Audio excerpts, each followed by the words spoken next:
Hello and welcome back to the Cosmic Enigma. Here we share real-life experiences of encounters with the unknown, stories that come from beyond the stars, crafted to help you relax and drift off to sleep.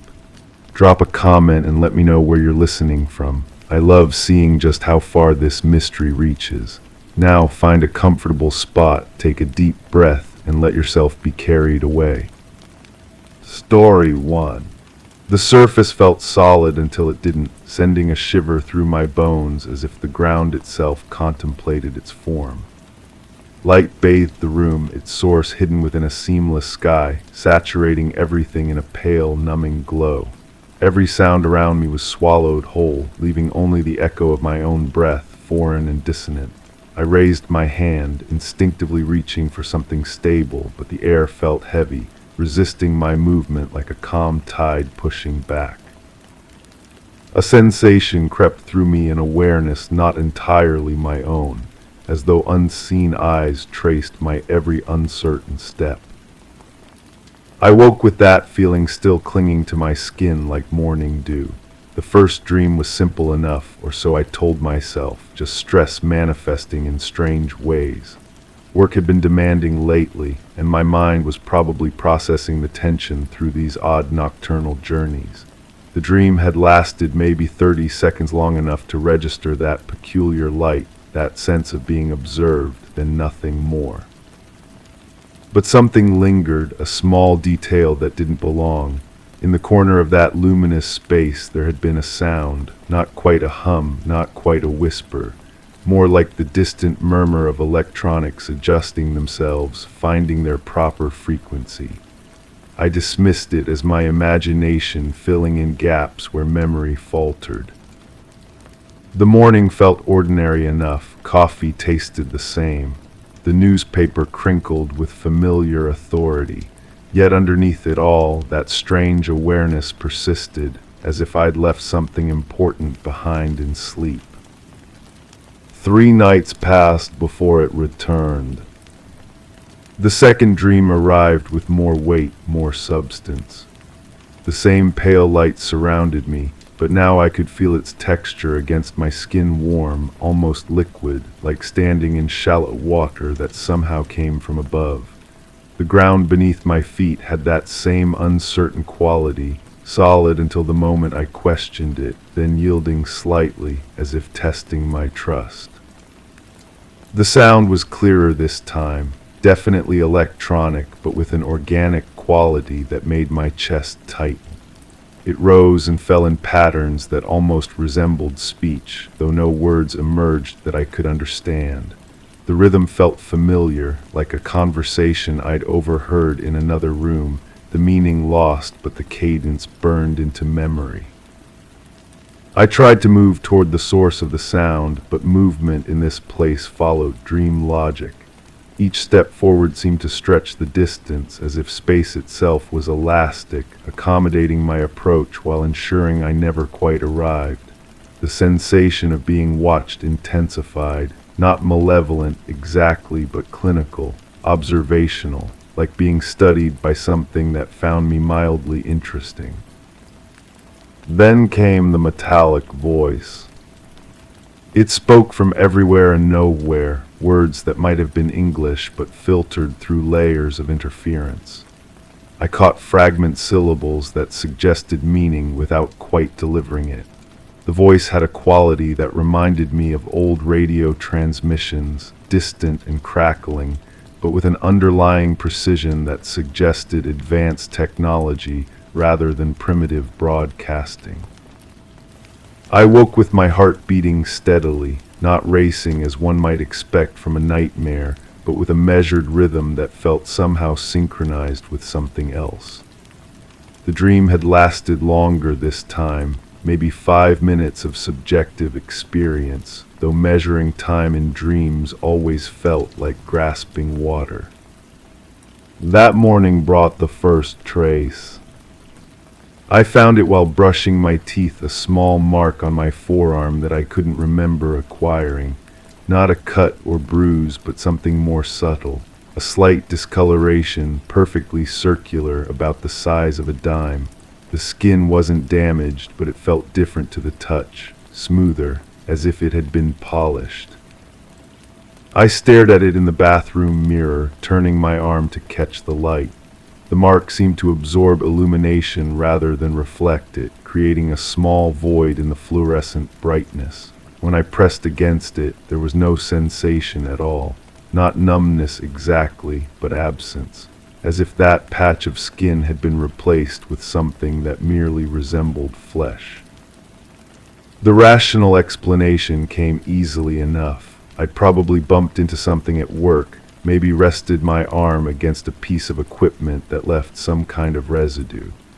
Industrial environments were full of chemicals and materials that could cause minor skin reactions. The fact that I couldn't remember the incident meant nothing. People forgot small injuries all the time. But the mark felt connected to the dreams somehow.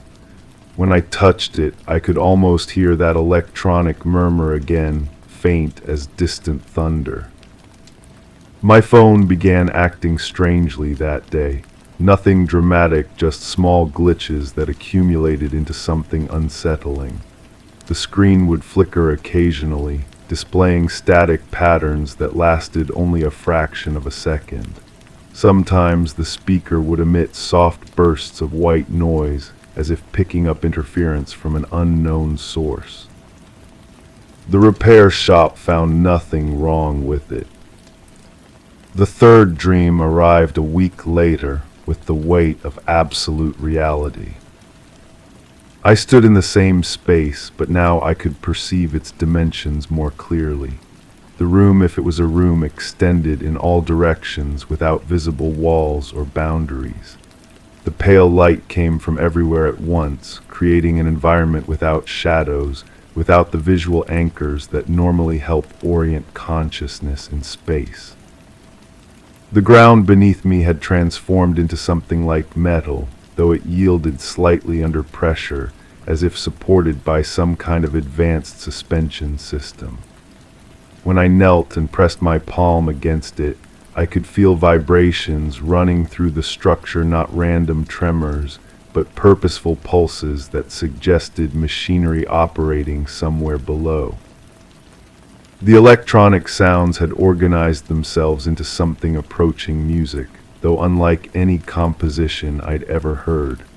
Multiple frequencies wove together in patterns that seemed to respond to my presence, growing louder when I moved, softer when I stood still. The effect was hypnotic, drawing me deeper into a state that felt more like meditation than dreaming. Time behaved strangely in this place. I felt as though I'd been walking for hours, but also as if I'd just arrived. Past and present seemed to exist simultaneously, creating a layered experience where multiple moments occupied the same space. I could remember being here before, not just in the previous dreams, but many times, stretching back through what felt like months or even years of visits. The sense of being observed had intensified into something almost tangible. I could feel attention focused on me from multiple directions, though I saw nothing that could be watching. The awareness was patient, thorough, and completely non-human in its character. It studied me the way a scientist might examine a specimen, with detached curiosity rather than personal interest. Then I felt the lifting sensation. It started as a gentle pressure against my back, as if invisible hands were supporting me. My feet remained in contact with the metallic surface, but I could feel my weight being gradually transferred elsewhere. The sensation was surprisingly pleasant, like floating in warm water, but with more control, more intentionality behind the support. The metallic voice returned, clearer now, though still filtered through layers of electronic processing. This time I caught actual words, though they seemed to arrive in my mind rather than through my ears. Simple phrases, adjustment complete, parameters nominal, subject responsive. I tried to speak, to ask questions, but found that my voice produced no sound in this place. The silence wasn't oppressive, more like being in a space specifically designed to absorb and nullify acoustic energy. Even my breathing seemed muted, though I could still feel air moving in and out of my lungs. The lifting sensation intensified. I rose several feet above the surface, suspended in the pale light like a leaf caught in a gentle updraft. From this elevated perspective, I could see that the space extended much farther than I'd initially realized. Structures appeared in the distance, geometric forms that might have been equipment or furniture, though their purpose remained unclear. I woke while still floating, the sensation of weightlessness following me into consciousness for several disorienting seconds before gravity reasserted itself. The dream had felt more real than the waking world, more solid, more present, more meaningful. Reality seemed pale and insubstantial by comparison, like a faded photograph of something that had once been vivid and alive. That's when the contamination began.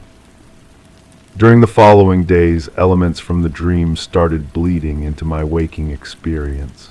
I would be sitting at my desk when the air would suddenly feel thick and resistant, requiring effort to move through.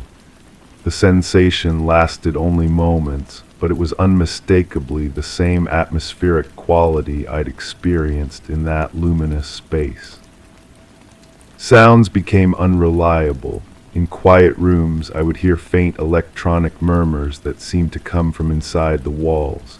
When I pressed my ear against surfaces, searching for the source, the sounds would stop, only to resume when I moved away. The patterns were identical to what I'd heard in the dreams, the same rising and falling frequencies, the same organic quality underlying the artificial tones. Lights began behaving strangely, not just my phone, but all electronic devices in my vicinity. Computer screens would flicker with the same static patterns. LED bulbs would pulse in slow, rhythmic cycles that seemed synchronized with my heartbeat. The fluorescent fixtures at work would sometimes emit that pale, sourceless illumination I remembered from the dreams, washing out colors and creating that same shadowless environment. People noticed nothing. When I pointed out the flickering lights, others would look at me with polite confusion. The screens that displayed clear interference patterns to my eyes appeared perfectly normal to everyone else. I began to wonder if the contamination was occurring inside my perception rather than in the external world. The mark on my arm had grown, not larger but deeper somehow, more present. When I touched it now, I could feel the electronic sounds resonating through my bones, as if that small patch of altered skin had become a receiver, picking up transmissions from an unknown source. Sleep became unreliable. I would lie in bed, eyes closed, breathing steady, but consciousness would refuse to fade. Instead, I would enter a state that felt like dreaming while awake, aware of my physical body in the bed, but simultaneously present in that other space, surrounded by pale light and electronic whispers. During these episodes, time would slip. I would close my eyes for what felt like minutes and discover that hours had passed. Or the reverse, I would experience what seemed like lengthy visits to that other place, only to find that mere moments had elapsed in the physical world. The boundary between sleeping and waking began to dissolve. I started keeping a journal, trying to track the experiences to find patterns or explanations. But when I read my entries later, they often contained details I didn't remember writing. Descriptions of conversations with the metallic voice, technical specifications for equipment I'd supposedly observed, measurements and coordinates that meant nothing to me. The handwriting was mine, but the knowledge wasn't. One morning I woke to find dirt under my fingernails, though I hadn't been outside in days.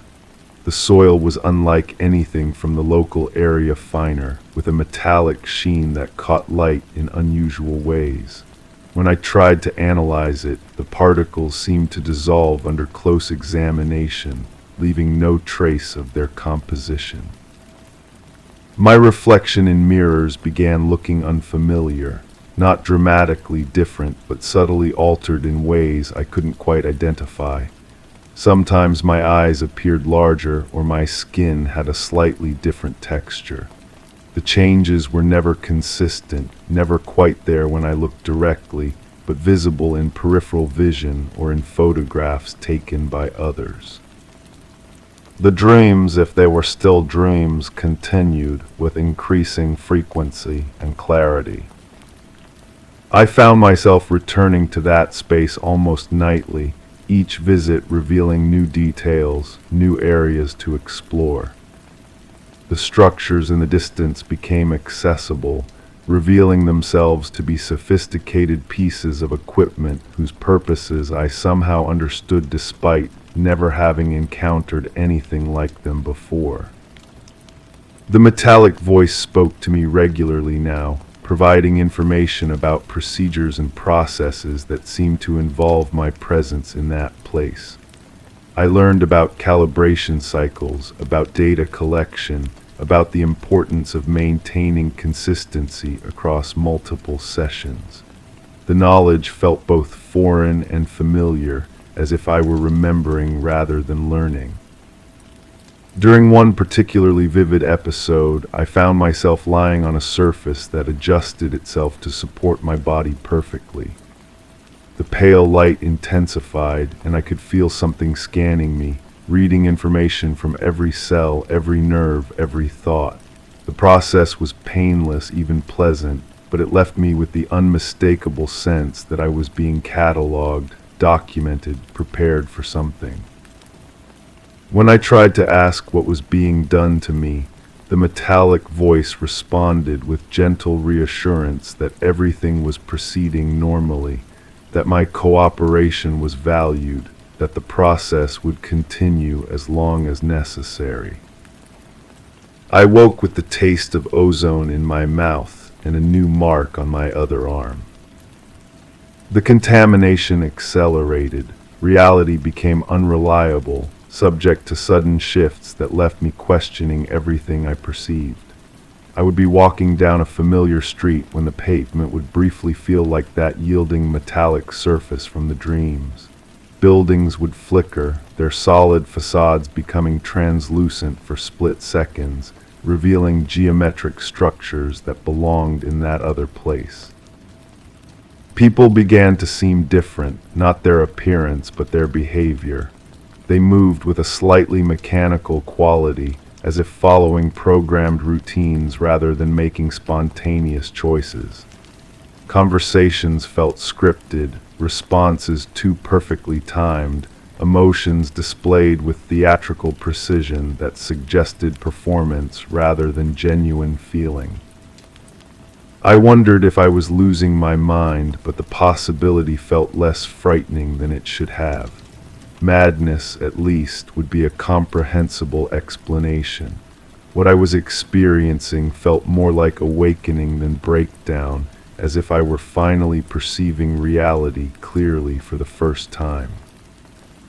The journal entries continued appearing in my handwriting, containing increasingly detailed technical information. Schematics for devices I'd never seen, mathematical formulas that seemed to describe the relationship between consciousness and physical space, protocols for something called integration procedures. When I researched the concepts online, I found no matches. The knowledge appeared to be entirely unique, as if it came from a completely separate branch of scientific development. My phone calls began experiencing interference patterns that matched the electronic sounds from the dreams. During conversations, I would hear those familiar rising and falling frequencies weaving through the audio, sometimes drowning out the other person's voice entirely. When I mentioned this to callers, they reported hearing nothing unusual. The marks on my arms had multiplied. Small circular patches of altered skin appeared regularly, always perfectly round, always with that same light-absorbing quality. They formed patterns that might have been random or might have been deliberately arranged. When I connected them with lines on paper, they created geometric shapes that seemed significant, though I couldn't determine their meaning. Sleep and waking merged completely. I could no longer distinguish between dreams and reality with any confidence. The pale light, the electronic sounds, the sense of being observed, these elements appeared in both states with equal clarity and consistency. The metallic voice began speaking to me during daylight hours, offering guidance and information about the world around me. It pointed out details I would have missed, explained phenomena I didn't understand, provided context that made everything seem more coherent and purposeful. I realized I had been visiting that other place for much longer than I'd initially remembered, not weeks or months, but possibly years. The early dreams had been fragmentary recollections of experiences that my conscious mind hadn't been ready to accept. Now, as the integration process neared completion, I could access more complete memories. I remembered the first time I'd been brought there. The confusion and fear had gradually given way to acceptance as the purpose of the visits became clear. I was being prepared, educated, modified in subtle ways that would allow me to function as an interface between two different modes of existence. The process was nearly finished now. Soon, the boundary between the two states would dissolve entirely, and I would be able to move freely between them, serving as a bridge, a translator, a living connection between worlds that had previously been separate. But doubts remained. In quiet moments, I wondered if I was losing something essential, some fundamental aspect of my original nature that was being gradually replaced with something else. The question felt important, but whenever I tried to focus on it, the metallic voice would provide reassurance, explaining that such concerns were natural parts of the transition process. Change always involved letting go of old patterns, old limitations. What I was becoming would be better than what I had been, more capable, more aware, more useful. The final dream arrived on a night that felt no different from any other. I found myself in the familiar space, surrounded by pale light standing on the yielding metallic surface. But this time something was different. The environment felt more solid, more permanent. The electronic sounds had organized themselves into what was unmistakably a welcoming melody, and the sense of being observed had transformed into something warmer, more personal. The metallic voice spoke with unusual clarity, explaining that the process was complete. I had been successfully integrated, calibrated, prepared for my new role. The visits could now continue indefinitely, with full awareness and voluntary participation. I felt a profound sense of completion, as if a long journey had finally reached its destination. The confusion and uncertainty that had characterized the earlier stages of the process dissolved, replaced by clear understanding of my purpose and capabilities. When I woke, I expected to find myself back in my familiar bedroom, ready to begin integrating this new knowledge into my daily life. Instead, I remained in the luminous space. I stood up, expecting the dream logic to assert itself, expecting the environment to shift and change as it always had before, but everything remained stable, consistent, undeniably real. The metallic surface beneath my feet felt solid in a way that dreams never managed. The pale light cast actual shadows now, subtle but unmistakable. I looked down at my arms and saw that the circular marks had transformed into something else entirely. They glowed with soft light, pulsing in rhythm with my heartbeat, clearly visible even in the bright ambient illumination. When I touched them, I could feel information flowing through them, data streams connecting me to the vast systems that maintained this place. The metallic voice spoke again, but now I realized it wasn't coming from external speakers. It was originating inside my own mind, though it remained distinctly separate from my thoughts. A permanent resident, a guide, a companion for whatever came next. I tried to remember my old life, my previous existence in that other place with its solid walls and reliable physics. The memories were there, but they felt distant, like stories I'd heard about someone else. This was reality now. This had always been reality. Everything else had been preparation, a gradual awakening to what I truly was. But as I stood there, accepting this new understanding, I noticed something that shouldn't have been possible. On the metallic surface at my feet, perfectly preserved in a substance that couldn't hold impressions, was a single footprint. Not mine, the size and shape were completely different. Someone else had been here, someone who had left a mark that violated every rule of this carefully controlled environment. The footprint was filling slowly with a dark liquid that reflected no light, creating a small void in the perfect luminosity that surrounded me. As I watched, more liquid began seeping up through the metallic surface, forming shapes that might have been letters or symbols in a language I didn't recognize.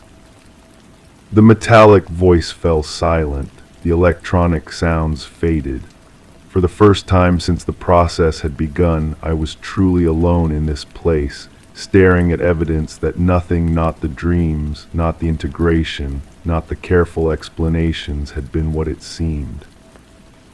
The liquid continued to rise, and in its dark surface, I began to see reflections of things that weren't there. Story 2.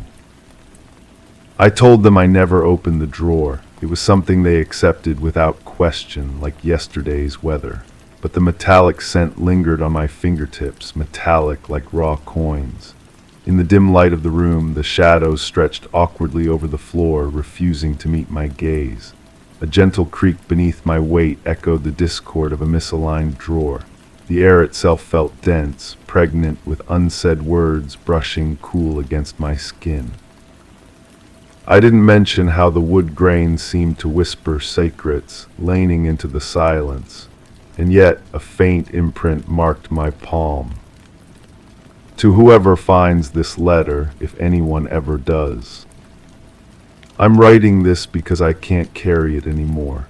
The weight of what I've kept silent sits in my chest like a stone, growing heavier each time I breathe. You have to understand, I never meant for any of this to happen. I was just there, in the wrong place, or maybe the right one, depending on how you look at it. They ask me questions sometimes. Normal questions. How was your day? Did you sleep well? What did you have for lunch? And I answer like everyone else does, with the expected words, the safe words. But underneath, there's this trembling. This knowledge that I'm not the same person who walked into that room all those weeks ago. Months ago, time feels different now, like it's been stretched and compressed at the same time. I need to tell someone, even if that someone is just a piece of paper. Even if no one ever reads this, even if I burn it the moment I finish writing. The drawer wasn't supposed to open. I know that sounds strange, but some things in this world aren't meant to be touched, aren't meant to be disturbed. I felt it the moment my fingers brushed the handle, that wrongness, like stepping on a grave or speaking in a library. But curiosity is a terrible thing, isn't it? It pulls at you until you can't think about anything else. There's this sound now. It follows me everywhere. Not loud, not intrusive, just there, like static electricity before a storm or the hum of fluorescent lights in an empty building.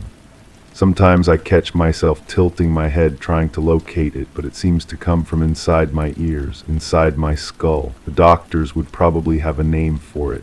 Tinnitus, they'd say, stress-related auditory hallucinations, but they weren't in that room. They didn't feel what I felt. The metallic taste comes back at the strangest moments, when I'm brushing my teeth, when I'm drinking coffee, when I'm trying to fall asleep. It coats my tongue like I've been sucking on pennies, and no amount of water or mouthwash makes it go away completely. It's always there, lurking just beneath the surface of normal taste, waiting to remind me. I keep thinking about the shadows, how they moved wrong, how they fell in directions that didn't match the light source. I've studied every room since then, mapping the way darkness pools in corners, the way it creeps across walls, but nothing compares to what I saw that day. The shadows had weight, had purpose. They reached for me like fingers, like they were trying to pull me somewhere I wasn't supposed to go. Or maybe somewhere I was supposed to go, and that's what terrifies me most. You know what's funny? I can't remember what I was looking for in the first place. I was in that room for a reason I must have been, but the memory slips away every time I try to grasp it, like trying to hold water in cupped hands. All I remember is the drawer, the resistance when I pulled it open, the way the wood seemed to sigh as if it had been holding its breath. And then nothing, a blank space where memory should be, but my body remembers. My hands shake sometimes for no reason. My heart races when I pass by furniture with drawers. I avoid antique stores now, thrift shops, anywhere that might have old wooden things with secrets locked inside. The people around me have started looking at me differently. Not obviously, they're too polite for that, but I catch it in their peripheral glances, in the way conversations pause when I enter a room. They sense something has changed, even if they can't name it, even if I can't name it. My reflection bothers me now, not because it's different, but because it's the same. Shouldn't something show? Shouldn't there be some mark, some sign of what happened? But I look exactly like I always have, and somehow that's worse than any visible scar would be. The change is deeper than skin, deeper than bone. It's in the spaces between thoughts, in the pause between heartbeats. I dream about the drawer now, not nightmares exactly, just presence, the sense of something waiting, something unfinished. I wake up with that metallic taste stronger than ever, and sometimes, God, this sounds insane, sometimes I can still feel the grain of the wood under my fingertips, the slight roughness, the way it seemed to pulse like a living thing. There are moments when I wonder if I'm losing my mind, if the stress of keeping this secret has finally cracked something essential inside my brain. That would be easier, wouldn't it? Madness has treatments, medications, support groups, but this is something else entirely.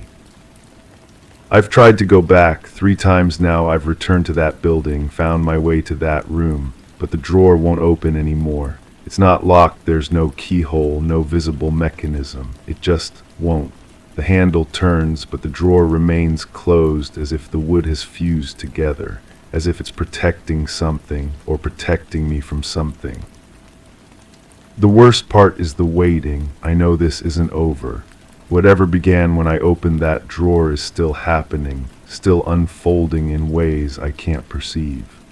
I feel it in the static hum that follows me, in the metallic taste that never quite fades, in the way shadows seem to notice me now. Sometimes I catch myself staring at my hands, at the palm where that imprint appeared. It's gone now, has been for weeks, but I swear I can still feel it.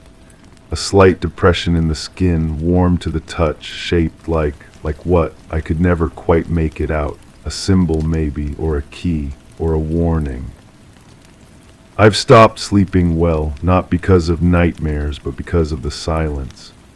The deep, expectant silence that settles over my apartment in the early hours. It's too quiet, too complete, like the world is holding its breath, waiting for something to happen. And in that silence, I can hear it more clearly, that humming, that static, that sound like reality itself is slightly out of tune. You probably think I'm crazy. I think I'm crazy sometimes. But crazy doesn't explain the way electronics glitch when I'm around them now. Doesn't explain why my watch runs slow, why light bulbs flicker in my presence, why the radio picks up stations that don't exist when I walk past. I've started avoiding mirrors, not because of what I see, but because of what I don't see. The reflection is right, perfect, exactly what it should be, but it feels wrong, like it's lagging just a fraction of a second behind my movements, like it's copying me instead of simply being me. The loneliness is the hardest part. How do you tell someone that you've touched something you shouldn't have touched, seen something you shouldn't have seen, and now you're different? How do you explain that the world looks the same but feels fundamentally altered, that you're living in the space between what was and what's coming next? I keep thinking about that moment, the split second when the drawer finally gave way and opened. There was a sound then, so soft I almost missed it, like a sigh or a whisper or the last breath leaving a dying person's lungs. And with it came that smell, that metallic scent that still haunts my fingers. The scent of old coins, old blood, old secrets. What was in there, I wish I could remember. I wish I couldn't. Both things feel true at the same time, and that's part of what's driving me to write this letter. The contradictions are eating me alive. I remember everything and nothing. I'm changed but unchanged. I'm alone but constantly watched. The watching is the worst part. I feel eyes on me everywhere now, in crowded rooms, on empty streets, in my own apartment with the curtains drawn. Not human eyes, something else, something patient and curious and hungry. It's studying me, I think, learning from what I've become. Because I have become something, haven't I? I'm not the same person who walked into that room. I'm not entirely sure I'm still a person at all. The boundaries feel blurry now, porous. Sometimes I think I can hear other people's thoughts. Sometimes I think they can hear mine. Sometimes I'm not sure where I end and the world begins. I've started leaving lights on all the time, not because I'm afraid of the dark, but because the shadows move too freely when there's no light to anchor them. They pool in corners like spilled ink, reaching toward me with fingers I can almost see, almost touch, almost understand. The taste is stronger today, copper and iron and something else, something organic and ancient. It makes my teeth ache, makes my gums feel swollen and tender. I've been to the dentist, the doctor, specialists who poked and prodded and found nothing wrong, but they weren't looking in the right places. The wrongness isn't in my body, it's in the spaces around my body, in the air I breathe, in the light that touches my skin. I think about burning this letter. I think about hiding it. I think about mailing it to someone, anyone, just to get it out of my hands. But who would believe it? Who would understand? And what would be the point? This isn't a warning, not really. It's just a record, proof that I was here, that I experienced something beyond the normal boundaries of experience. The humming is louder now as I write this, almost musical, like a song I should recognize but can't quite place. It makes my bones vibrate, makes my vision blur at the edges. Sometimes I think if I could just tune into it properly, if I could match its frequency, everything would make sense. But I'm afraid of what sense it might make. I'm afraid of a lot of things now, afraid of sleeping too deeply, afraid of looking too long at reflective surfaces, afraid of touching old wood, old metal, old anything that might have secrets locked inside. But mostly I'm afraid that this is just the beginning. That opening that drawer was like turning a key, and now something is unlocking inside me, inside the world. The shadows are moving again. I can see them from the corner of my eye, stretching and reaching and almost taking shape. If I turn my head quickly, they snap back to normal. But in my peripheral vision, they're alive. They're watching. They're waiting. I don't think I'll finish this letter. I don't think I can. The words are getting harder to find, harder to arrange in ways that make sense. My thoughts feel scattered, fragmented, like pieces of a puzzle that don't quite fit together anymore. Maybe they never did. Maybe that's what I learned when I opened the drawer, that nothing fits together the way we think it does. The metallic taste is overwhelming now. It's not just on my tongue anymore, it's in my nose, my throat, behind my eyes. It's the taste of change, of transformation, of becoming something other than what I was. And I'm not fighting it anymore. I'm tired of fighting it. If you find this letter, if you read it, if you understand even a fraction of what I'm trying to say, be careful, be so very careful. The world is full of drawers that shouldn't be opened, doors that shouldn't be unlocked, boundaries that exist for reasons we can't comprehend. I thought I was just curious. I thought I was just exploring. But some explorations change the explorer more than they reveal the territory. The humming is beautiful now, almost hypnotic. It's calling to me, inviting me to listen more closely, to step into its rhythm, to let it carry me wherever it wants to go. And I think I'm ready to follow it, ready to stop resisting what I've become, ready to stop pretending I'm still entirely human. The shadows are reaching for me now, not threateningly, gently, like old friends welcoming me home. And maybe that's what this has been all along, not a curse or a haunting, but a homecoming, a return to something I never knew I'd left behind. I can barely hold the pen anymore. My fingers feel strange, different, like they're remembering how to be something other than fingers. The imprint on my palm is back, warm and pulsing and perfectly clear now. It's not a symbol or a key or a warning. It's a map leading somewhere I've never been but somehow recognize, somewhere I belong. The drawer is opening again. I can hear it from here, that soft sigh of wood against wood, that whisper of secrets being released. And this time I remember what was inside. I remember what I took, what took me. I'm not writing this letter anymore. The letter is writing me. The words are choosing themselves, arranging themselves, telling their own story through my hand. And that's okay. That's how it should be. That's how it was always going to be. The metallic taste is gone now, replaced by something sweeter, something that tastes like coming home after a long journey, like recognition, like remembering who I really am. I'm sorry I can't explain it better. I'm sorry I can't give you the answers you might want, but some things can't be explained, they can only be experienced. And I hope, for your sake, that you never experience what I have. But if you do, if you find yourself in a room with shadows that move wrong and drawers that whisper secrets, if you feel that metallic taste on your tongue and hear that humming in your ears, don't fight it, don't resist, let it carry you home. The pen is slipping from my fingers now, the words are fading, but that's all right. I've said what needed to be said. I've left what needed to be left. Thank you for listening, whoever you are. Thank you for witnessing. Thank you for understanding, even if you don't understand at all. I'm going now, going where the shadows laid, where the humming calls, where the drawer has always wanted me to go. Don't look for me, you won't find me, not the me you might remember. But sometimes, if you listen carefully in the quiet moments, you might hear the humming. And if you do, just remember that some doors once opened can never be closed again. Story 3.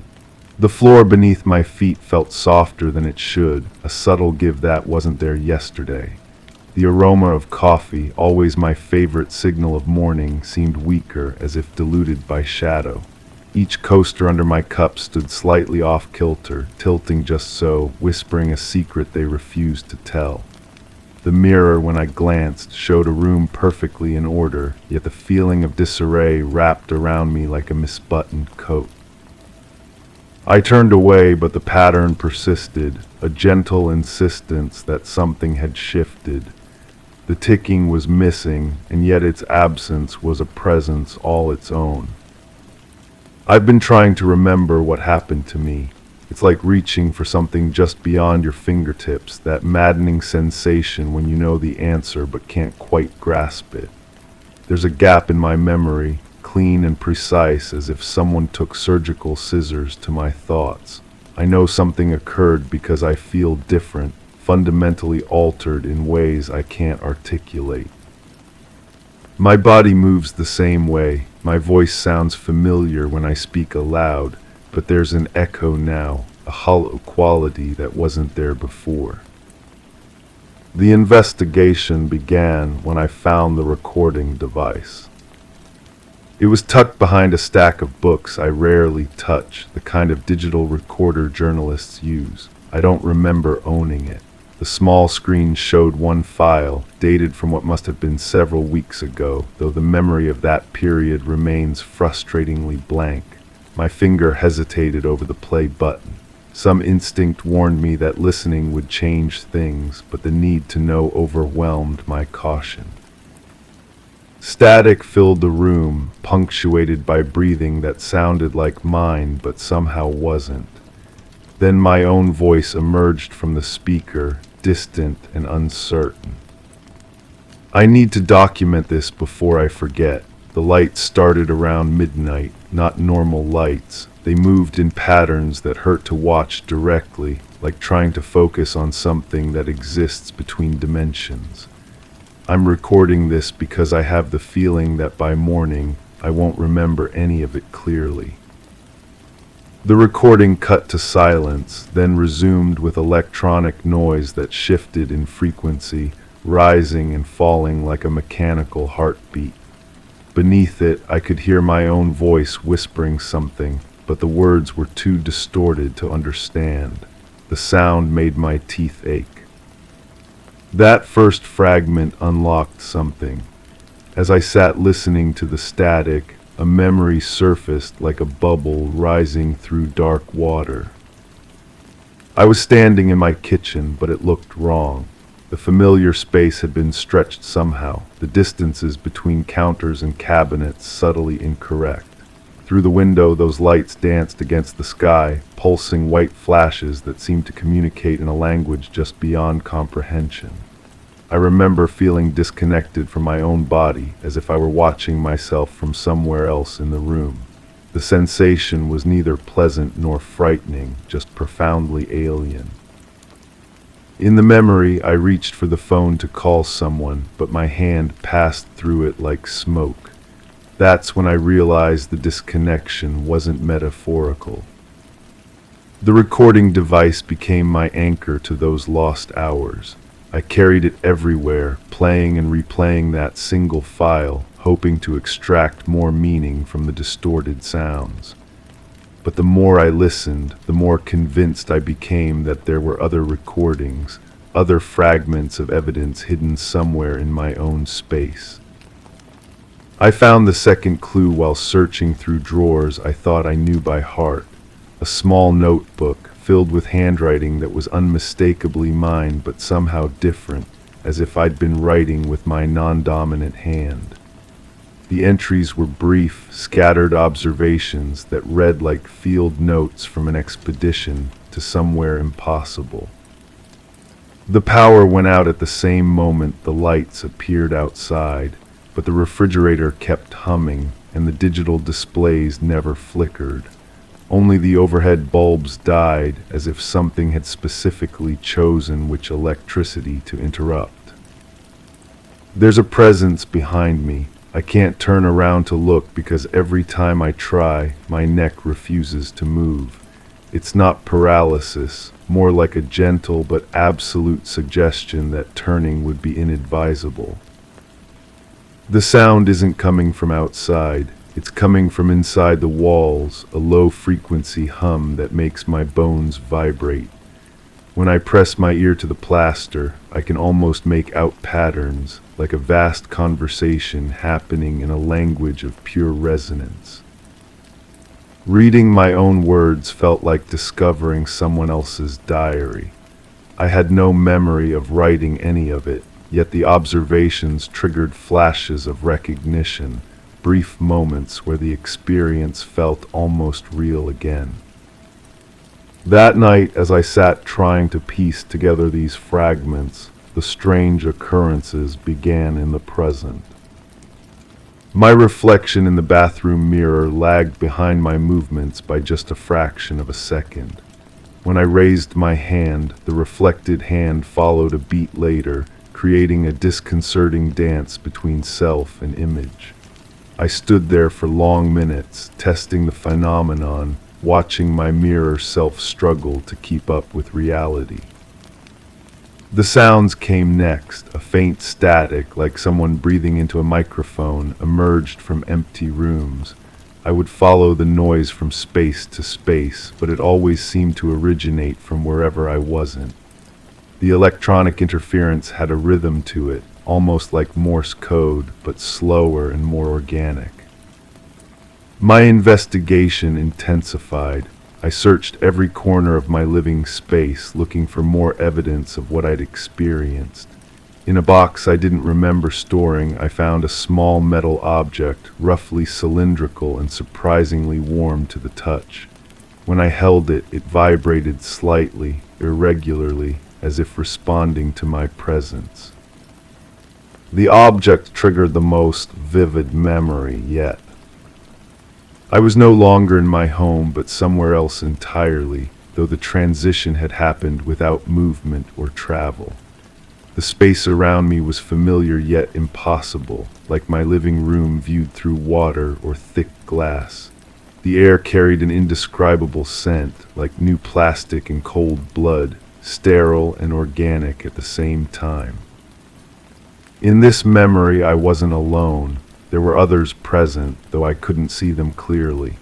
They moved at the edges of my vision, shapes that suggested human form but lacked human substance. When I tried to focus on them directly, they became less distinct, as if my attention itself made them fade. One of them approached me, and I felt rather than saw its proximity. It communicated without speaking, downloading information directly into my consciousness. The exchange was overwhelming, like trying to drink from a fire hose of pure concept and meaning.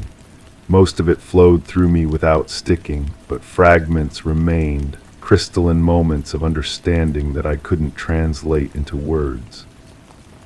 The memory ended abruptly, leaving me gasping in my chair, the metal object hot against my palm.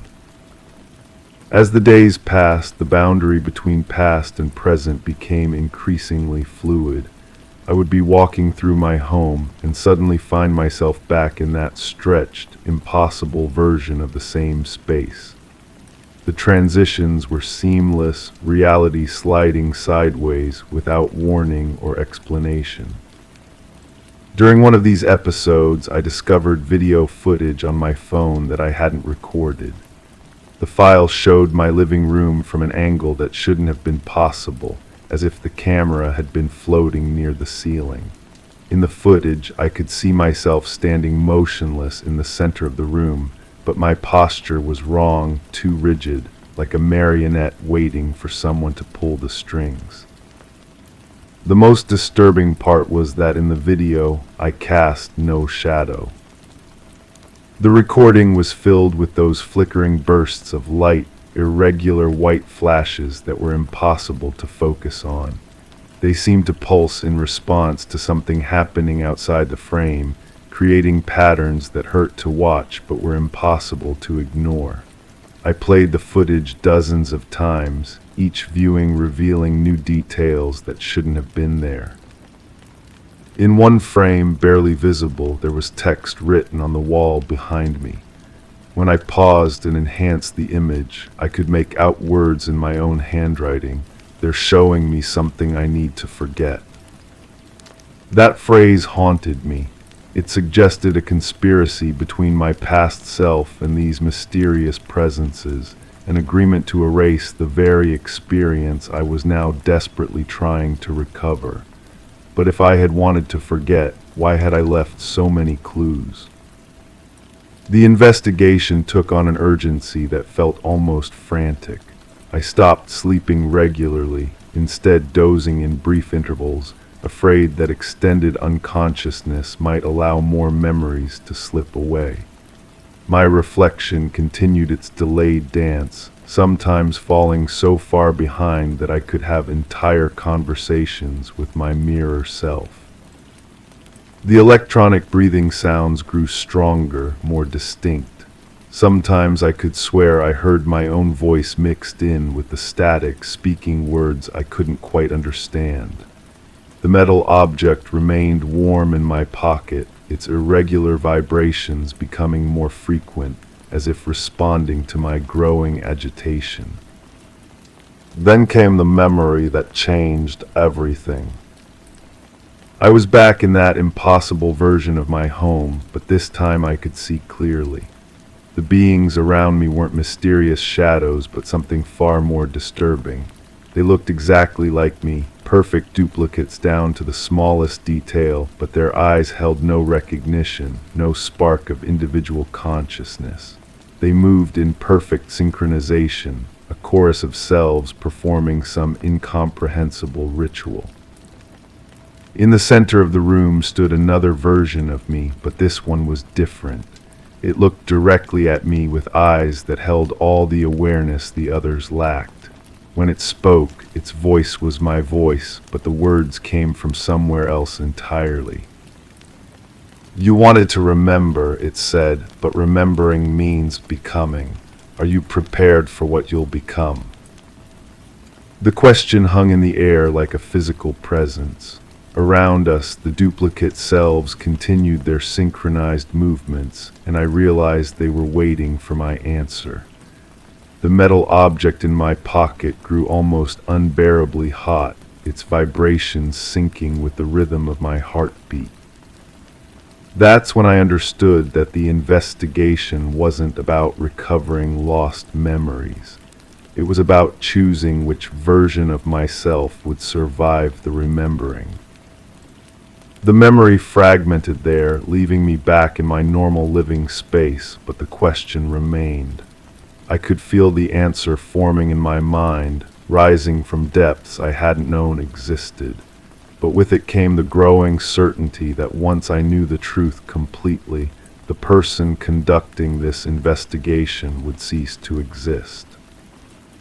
Now, as I speak these words into the recording device I found behind those books, I can feel the final pieces of the puzzle sliding into place.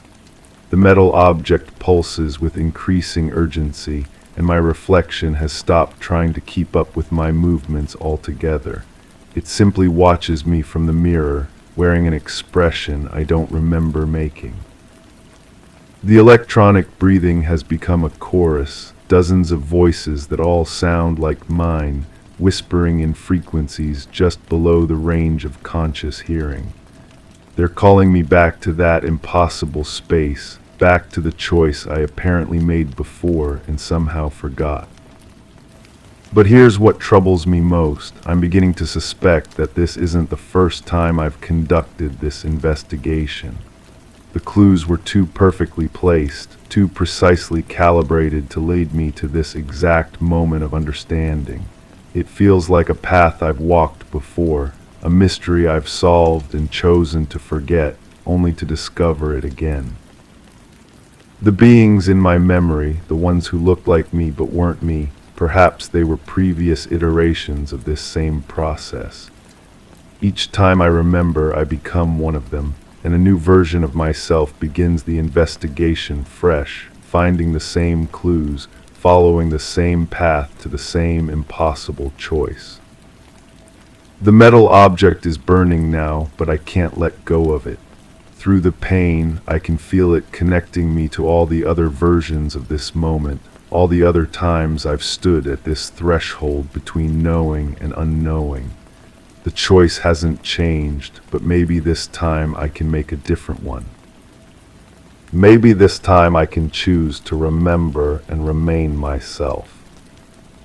But as the thought forms, I hear my own voice from the recording device, speaking words I don't remember saying. The investigation never ends. It only begins again, each time hoping for a different conclusion. The lights outside have started their dance once more, and I know my time for choosing is running out. The question remains, what am I prepared to become in order to remember what I was? Story 4. It felt like the faintest whisper of wool brushing past my ankle. I stood in the dimness of the hallway, the lingering sensation both too light to be real and too persistent to dismiss. The air carried it again, that barely there caress, tugging at a memory that refused to reveal itself fully. I reached down, fingertips trailing across cold tiles, expecting nothing but finding the absence of warmth unsettling. Somewhere in my mind an image floated up, a shadowy corridor from a place that never quite existed, where soft footsteps always followed me. They shouldn't have, yet here they were again, insistent in their silence. I know now that this is how it ends, standing here, feeling that touch that isn't quite a touch, understanding finally that I've been walking backward through my own life without realizing it. The sensation at my ankle has become as familiar as breathing, though breathing itself feels different now, shallower, more deliberate. I can't leave this hallway anymore, not because the doors won't open, but because I no longer remember which direction leads away from here.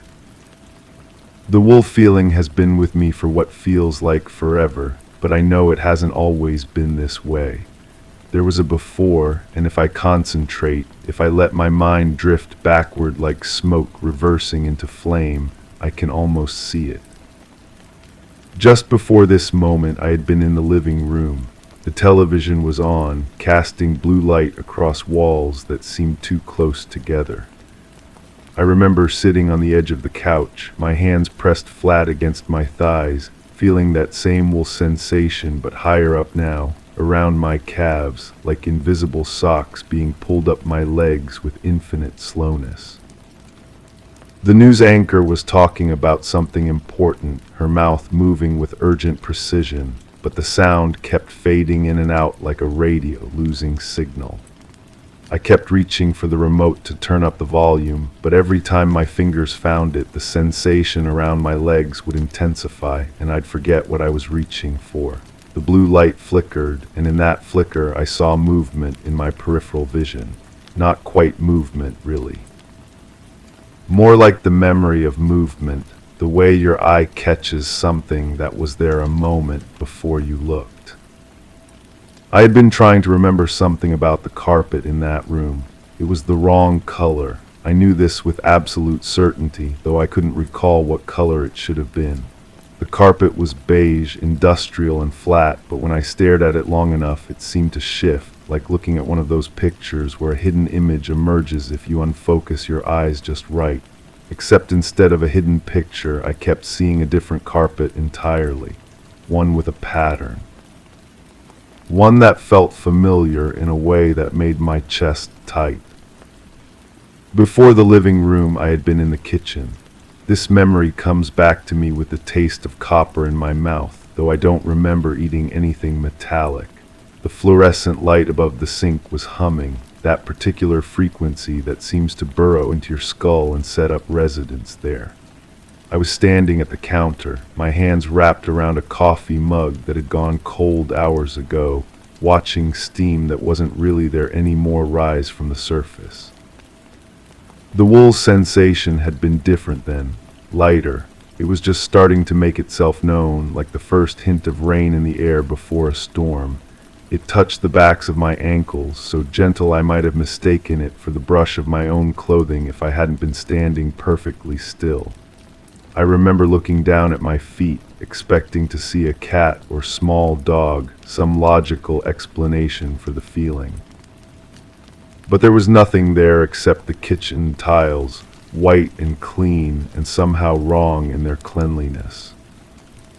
The refrigerator had been making noise too, but not its usual hum. This was different, rhythmic, almost like breathing, if breathing could be mechanical and hollow. I opened it thinking maybe something had shifted inside, but the sound didn't change. If anything, it got louder, more insistent. The light inside the refrigerator seemed dimmer than it should have been. casting everything in a sickly yellow glow that made the milk carton look ancient and the leftover food appear to be something else entirely. I had closed the door quickly, but the sound continued. It was coming from everywhere and nowhere, like the wool sensation at my ankles. Both were there, both were real, but both existed in a space that didn't quite align with the physical world I thought I knew. Going further back, I remember the bedroom. This is where the wrongness first became impossible to ignore, though I understand now it had been building long before then. I was lying on my side, facing the window, watching the way the light filtered through curtains that I didn't remember hanging. They were heavy fabric, dark blue or maybe black, and they moved without any wind to move them. The wool feeling hadn't reached my ankles yet. It was still just a possibility then, a whisper of sensation that might have been my imagination. But it was there, hovering around my feet like something considering whether to make contact. I kept flexing my toes, trying to dispel the feeling, but it remained patient and persistent. The bed itself felt different, not uncomfortable exactly, but unfamiliar in a way that made no sense. I had been sleeping in this bed for years, knew every spring and soft spot, every way the mattress dipped and curved. But that night it felt like someone else's bed. The sheets were the same color, the same texture, but they smelled wrong. Not bad, just wrong. Like they had been washed in different water, dried in different air. I remember turning over, trying to find a position that felt right, and seeing something in the corner of the room. Not seeing really, more like sensing. A presence that existed in the space between seeing and not seeing. It didn't move, didn't make any sound, but it was there with the same certainty as the wool sensation at my feet. I closed my eyes, counted to 10, opened them again. Nothing, but the feeling remained, stronger now, as if closing my eyes had somehow made it more real rather than less. The clock on the nightstand was wrong too, though I couldn't say exactly how. The numbers were right, the hands were in reasonable positions, but something about the way it marked time felt off. Like it was counting something other than minutes and hours, something more personal, more intimate. Earlier that evening I had been in the bathroom, brushing my teeth with mechanical precision. The mirror above the sink showed me my own face, but there was a delay, just the slightest fraction of a second between my movements and the reflection's response.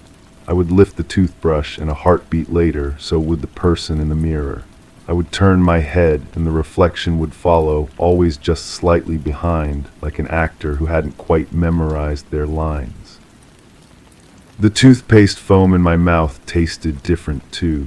Sharper, more chemical. I spat it out and rinsed, but the taste lingered, coating my tongue with something that wasn't quite mint and wasn't quite anything else I could name. The water from the tap was the wrong temperature, neither hot nor cold, but something in between that felt unnatural against my palms. I had looked down at my feet then, and for just a moment I could swear I saw something moving across them. Not the wool sensation, not yet, but its predecessor. Like a shadow cast by something that wasn't there, or the memory of touch before the touch itself arrived. I lifted one foot, then the other, checking for spiders or dust or anything that might explain what I was seeing. But there was nothing, just clean bathroom tile and the growing certainty that something fundamental had shifted without my permission. The light bulb above the mirror flickered once, twice, then settled into a steady glow that seemed dimmer than before. In that brief interruption of light, I saw my reflection clearly, and it was looking directly at me with an expression I didn't remember making, curious, almost questioning, as if it knew something I didn't and was waiting for me to figure it out. Before the bathroom, I had been sitting at the kitchen table, eating dinner that tasted like cardboard despite being the same meal I'd made hundreds of times before. The salt had no flavor, the pepper might as well have been dust, and the meat felt wrong in my mouth, too soft and somehow too present, like it was taking up more space than it should. I kept looking at the empty chair across from me, the one that had always been empty, but that night it seemed to hold the shape of someone who had just left. The cushion wasn't depressed. There were no dishes or utensils to suggest another person had been there, but the air above the chair shimmered slightly, the way heat shimmer rises from summer pavement. The house was too quiet, not peaceful quiet, but the kind of silence that presses against your eardrums and makes you strain to hear something, anything, that would prove the world was still working the way it should. Even my own chewing seemed muffled, distant, like it was happening to someone else in another room. I had gotten up to check the windows, thinking maybe the unusual quiet was coming from outside, some neighborhood disturbance that had ended abruptly. But the street looked normal. Cars parked in their usual spots, streetlights casting their usual pools of yellow light, everything exactly as it should be, except for the way the shadows fell. They were too long, too dark, and they seemed to point toward my house from every direction, like arrows converging on a target. Going back further, I remember coming home from work that day. This is where the memory gets hazier, not because it was longer ago, but because it was the last normal moment, and normal moments have a way of blending together, becoming invisible in their ordinariness. I had parked in the driveway, gathered my things from the passenger seat, walked to the front door with the same steps I'd taken thousands of times before. The key turned in the lock with its familiar resistance, the door opened with its familiar creak, and I stepped into my house expecting it to welcome me the way it always had. But something was different, not obviously, not in any way I could point to and say, "There, that's what's wrong." It was more like walking into a room where someone had moved everything exactly 1 inch to the left. Everything was where it should be, but nothing was quite right. The air smelled different, not bad, not good, just different. Like someone had been cooking something I couldn't identify or burning something that shouldn't be burned. I checked the stove, the oven, even the fireplace I never used, but nothing was on. Nothing was warm, nothing explained the smell that wasn't quite a smell. I had set my keys on the table by the door, the same table where I'd set them every day for years, but they made a different sound when they hit the wood. Sharper, more final, like the sound of a door closing rather than keys being set down. The house felt larger that day. Not physically larger, but more spacious in a way that made me feel smaller, more exposed.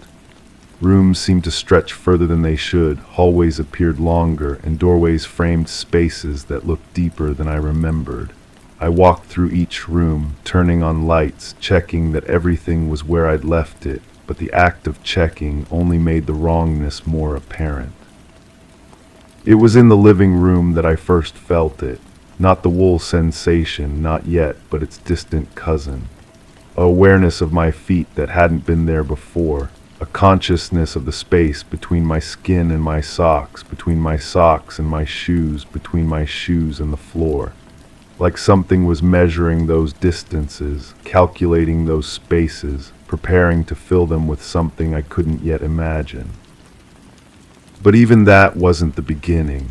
The real beginning, the moment that started everything, was smaller, so much smaller that I almost missed it entirely. It happened at work in the break room while I was making coffee. I had been standing at the counter waiting for the machine to finish its cycle when I noticed something on the floor. Just a small piece of fabric, maybe 1 inch long, dark gray or brown. It looked like it had been torn from something larger, a sweater or scarf, and it was lying there as if it had just fallen, as if someone had just walked through and left it behind. I bent down to pick it up, thinking I'd throw it away, but when my fingers touched it, it felt wrong, too soft, too warm, like it was alive in some way that fabric shouldn't be alive. It clung to my fingertips with more than just static electricity, more than just the natural grip of fiber against skin. It held on like it recognized me, like it had been waiting specifically for my touch. I should have thrown it away immediately, should have dropped it in the trash and forgotten about it. Instead, I found myself rubbing it between my fingers, feeling its impossible softness, its unnatural warmth. It was beautiful in a way that made no sense. Just a scrap of fabric, but beautiful like a sunset or a piece of music. Beautiful in a way that made my chest tight and my breathing shallow. Without thinking, without deciding, I slipped it into my pocket. It felt right there, nestled against my leg, a small weight that somehow made me feel more complete than I had in years. I finished making my coffee, went back to my desk, worked the rest of the day with that piece of fabric pressed against my thigh, warm and soft and patient. I never saw who dropped it, never found out where it came from. But I understand now that it had been waiting for me, that everything that followed was simply the fabric keeping the promise it made the moment I touched it. The wool sensation at my ankles, the wrongness in my house, the way reality began to bend and shift around me, all of it was there in that first moment of contact, compressed into that small piece of impossibly soft fiber. It's still in my pocket now, here at the end, here in this hallway where I can no longer leave. When I reach for it, it feels like coming home to a place I never knew I'd been searching for. It's grown, somehow become more than it was, but it's still essentially the same. Still impossibly soft, still unnaturally warm, still alive in ways that fabric should never be alive. And I understand now that this is how it was always going to end. Standing in this hallway, feeling that whisper of wool against my ankle, unable to move forward or back, existing in the space between what was and what is. The fabric found me because I was ready to be found, because some part of me had been waiting for it just as long as it had been waiting for me. The sensation spreads higher now, past my ankles, up my calves, warm and encompassing and completely inescapable. It doesn't hurt. If anything, it feels like the most natural thing in the world, like this is how I was always meant to exist. Wrapped in something soft and warm and alive, in a hallway that stretches in directions that don't quite make sense, holding a piece of fabric that holds me back. I close my eyes and let the wool sensation continue its patient climb, knowing that when it reaches my heart, everything will finally make perfect, terrible sense. Story 5. I found myself watching the curtains gentle sway, though no breeze slipped through the window. The room was silent, yet the fabric twisted slightly, an unnatural motion that kept my gaze fixed. The walls pressed in, steady and indifferent, while the ceiling held its breath. I waited for a sign, a definitive gesture that would break the spell of stillness. The air felt dense, pregnant with something unspoken. A chill rippled through the quiet, trailing a shiver down my spine. Then the curtain stilled abruptly, not by the settling of air, but as if held fast by an unseen hand. That memory returns to me now, clear as morning light, though it happened so long ago. I've carried it with me through countless moves, across state lines and time zones, but distance means nothing to some things. They follow you regardless. I've never told anyone about what happened during those weeks. Not my family, not the doctors, not even myself really, until recently. There's something about speaking certain truths aloud that makes them more real, more permanent. I kept thinking if I stayed quiet long enough, if I moved far enough away, it would fade like a bad dream. But here I am, thousands of miles from that place, and my hands still shake when I try to write about it. The apartment was nothing special. Third floor of a converted Victorian house, the kind of place you rent when you're starting over and don't have many options. I was between jobs, between relationships, between everything that used to anchor me to the world. The landlord was eager to fill it, said the previous tenant had left suddenly, didn't even collect their security deposit. I should have asked more questions about that, but the rent was cheap, and I needed somewhere to disappear for a while. The first few days were peaceful enough. I unpacked my few belongings, set up my laptop on the small kitchen table, and tried to establish some kind of routine. The apartment got good light in the mornings, and I'd sit with my coffee watching the street below come to life. Normal sounds filtered up through the old windows, car doors slamming, neighbors calling to each other, the distant hum of traffic. Everything felt appropriately ordinary. It was the electrical outlets that first caught my attention. They were all slightly loose in their housings, and when I'd plug something in, there would be a tiny spark, barely visible but bright enough to make me blink. I figured it was just old wiring, the kind of minor inconvenience you accept in a cheap rental. But there was something about the quality of those sparks that bothered me. They seemed too white, too clean, like camera flashes in miniature. The refrigerator had its own peculiarities. It would run silent for hours, then suddenly kick into an aggressive cycle that made the whole kitchen vibrate. But it wasn't the normal sound of a compressor working hard. There was a harmonic quality to it, like multiple frequencies layering over each other, creating patterns that almost resembled music if you listened long enough. I found myself standing in the kitchen at odd hours, drawn by that strange symphony, until the sudden silence would snap me back to awareness. Sleep became elusive, not because of noise from the neighbors or street traffic, but because of the absence of expected sounds. The apartment was too quiet at night, as if wrapped in some invisible insulation that kept the normal city sounds from penetrating. In that unnatural stillness, I became hyper-aware of every small noise the building made. The settling of old wood, the expansion and contraction of pipes, the barely audible hum of electricity flowing through the walls. But there were other sounds too, ones that didn't fit the typical patterns of an aging structure. A soft tapping that would start in the walls around midnight, moving from room to room with deliberate precision. Not the random scurrying of mice or the irregular knocking of old pipes, but something rhythmic and purposeful. When I'd press my ear to the wall, trying to locate the source, the tapping would stop immediately, as if it knew I was listening. The bathroom mirror began reflecting light in ways that defied the room's layout. I'd catch glimpses of brightness in my peripheral vision, flashes that suggested movement or activity behind me. But when I'd turn to look, nothing would be there except the familiar arrangement of towels and toiletries. The reflections never lined up quite right with my actual movements either. There would be a slight delay, or the angle would be wrong, as if the mirror was showing me something adjacent to reality rather than reality itself.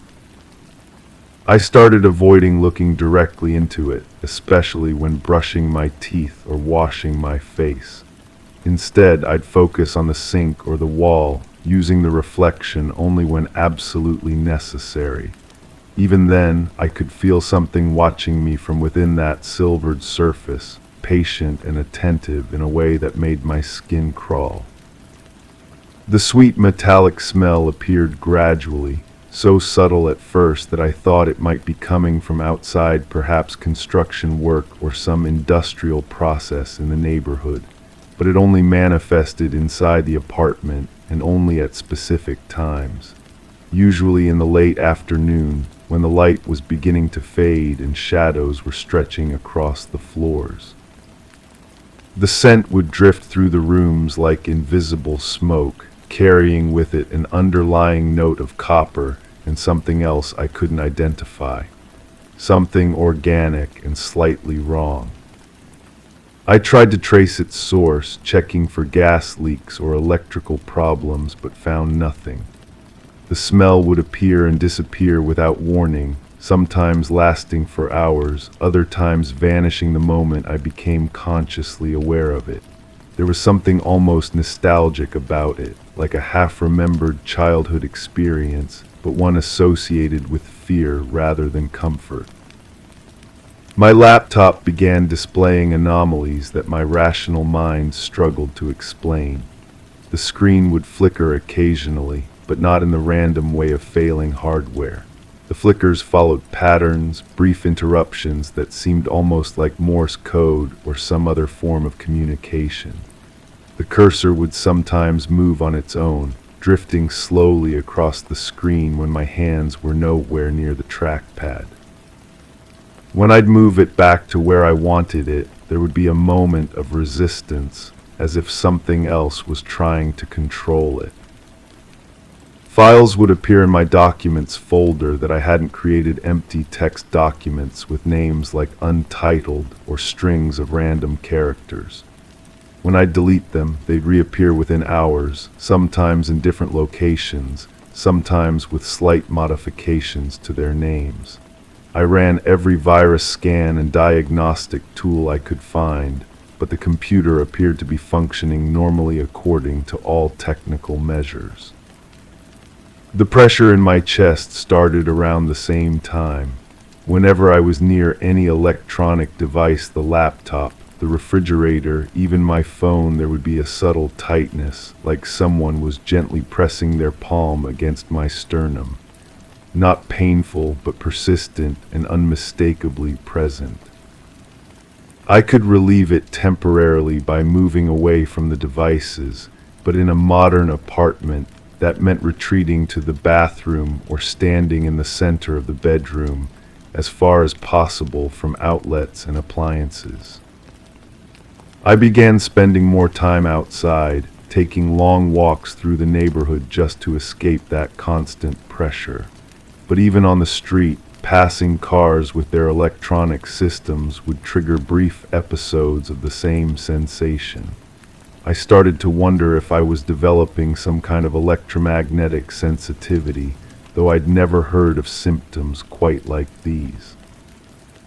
The goosebumps came without warning or apparent cause.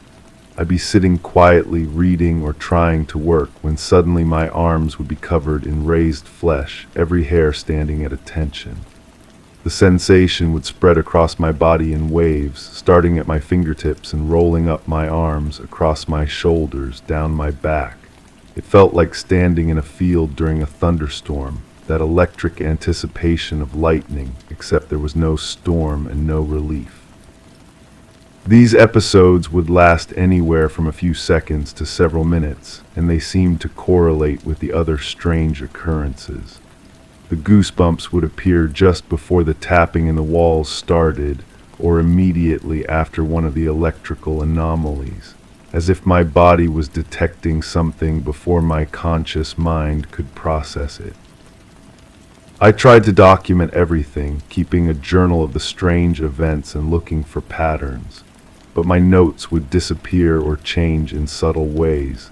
Dates would be wrong, descriptions would be slightly altered, and sometimes entire entries would be missing. I started to doubt my own memory, wondering if the isolation and stress were causing me to imagine things or misremember events. The turning point came during what I now think of as the night of absolute confirmation. I'd been lying in bed, not quite asleep, but not fully awake either, when the familiar tapping started in the walls. But this time it was different. Louder, more insistent, and clearly moving with purpose through the apartment structure. I could track its progress as it traveled from the kitchen, through the living room, and finally into the bedroom walls directly beside my head. I lay perfectly still, barely breathing, as the sound circled around me. It moved from the wall beside the bed to the one at my feet, then to the opposite side, then to the headboard wall, completing a full circuit before starting again. Each tap was precise and deliberate, and I realized with growing horror that the pattern was matching my heartbeat. When my pulse quickened with fear, the tapping accelerated accordingly. When I tried to slow my breathing and calm down, the rhythm adjusted to match. That's when I saw the light under the bedroom door, a pale, white glow that pulsed in sync with the tapping and my heartbeat.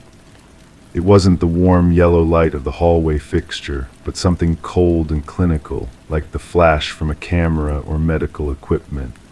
The light would brighten with each tap, then fade slightly before brightening again, creating a hypnotic rhythm that seemed to pull at something deep in my chest. I wanted to get up to investigate or flee, but my body felt impossibly heavy, as if the air itself had thickened into something viscous and restraining. I could move my eyes and turn my head slightly, but lifting my arms or legs required enormous effort that I couldn't seem to muster.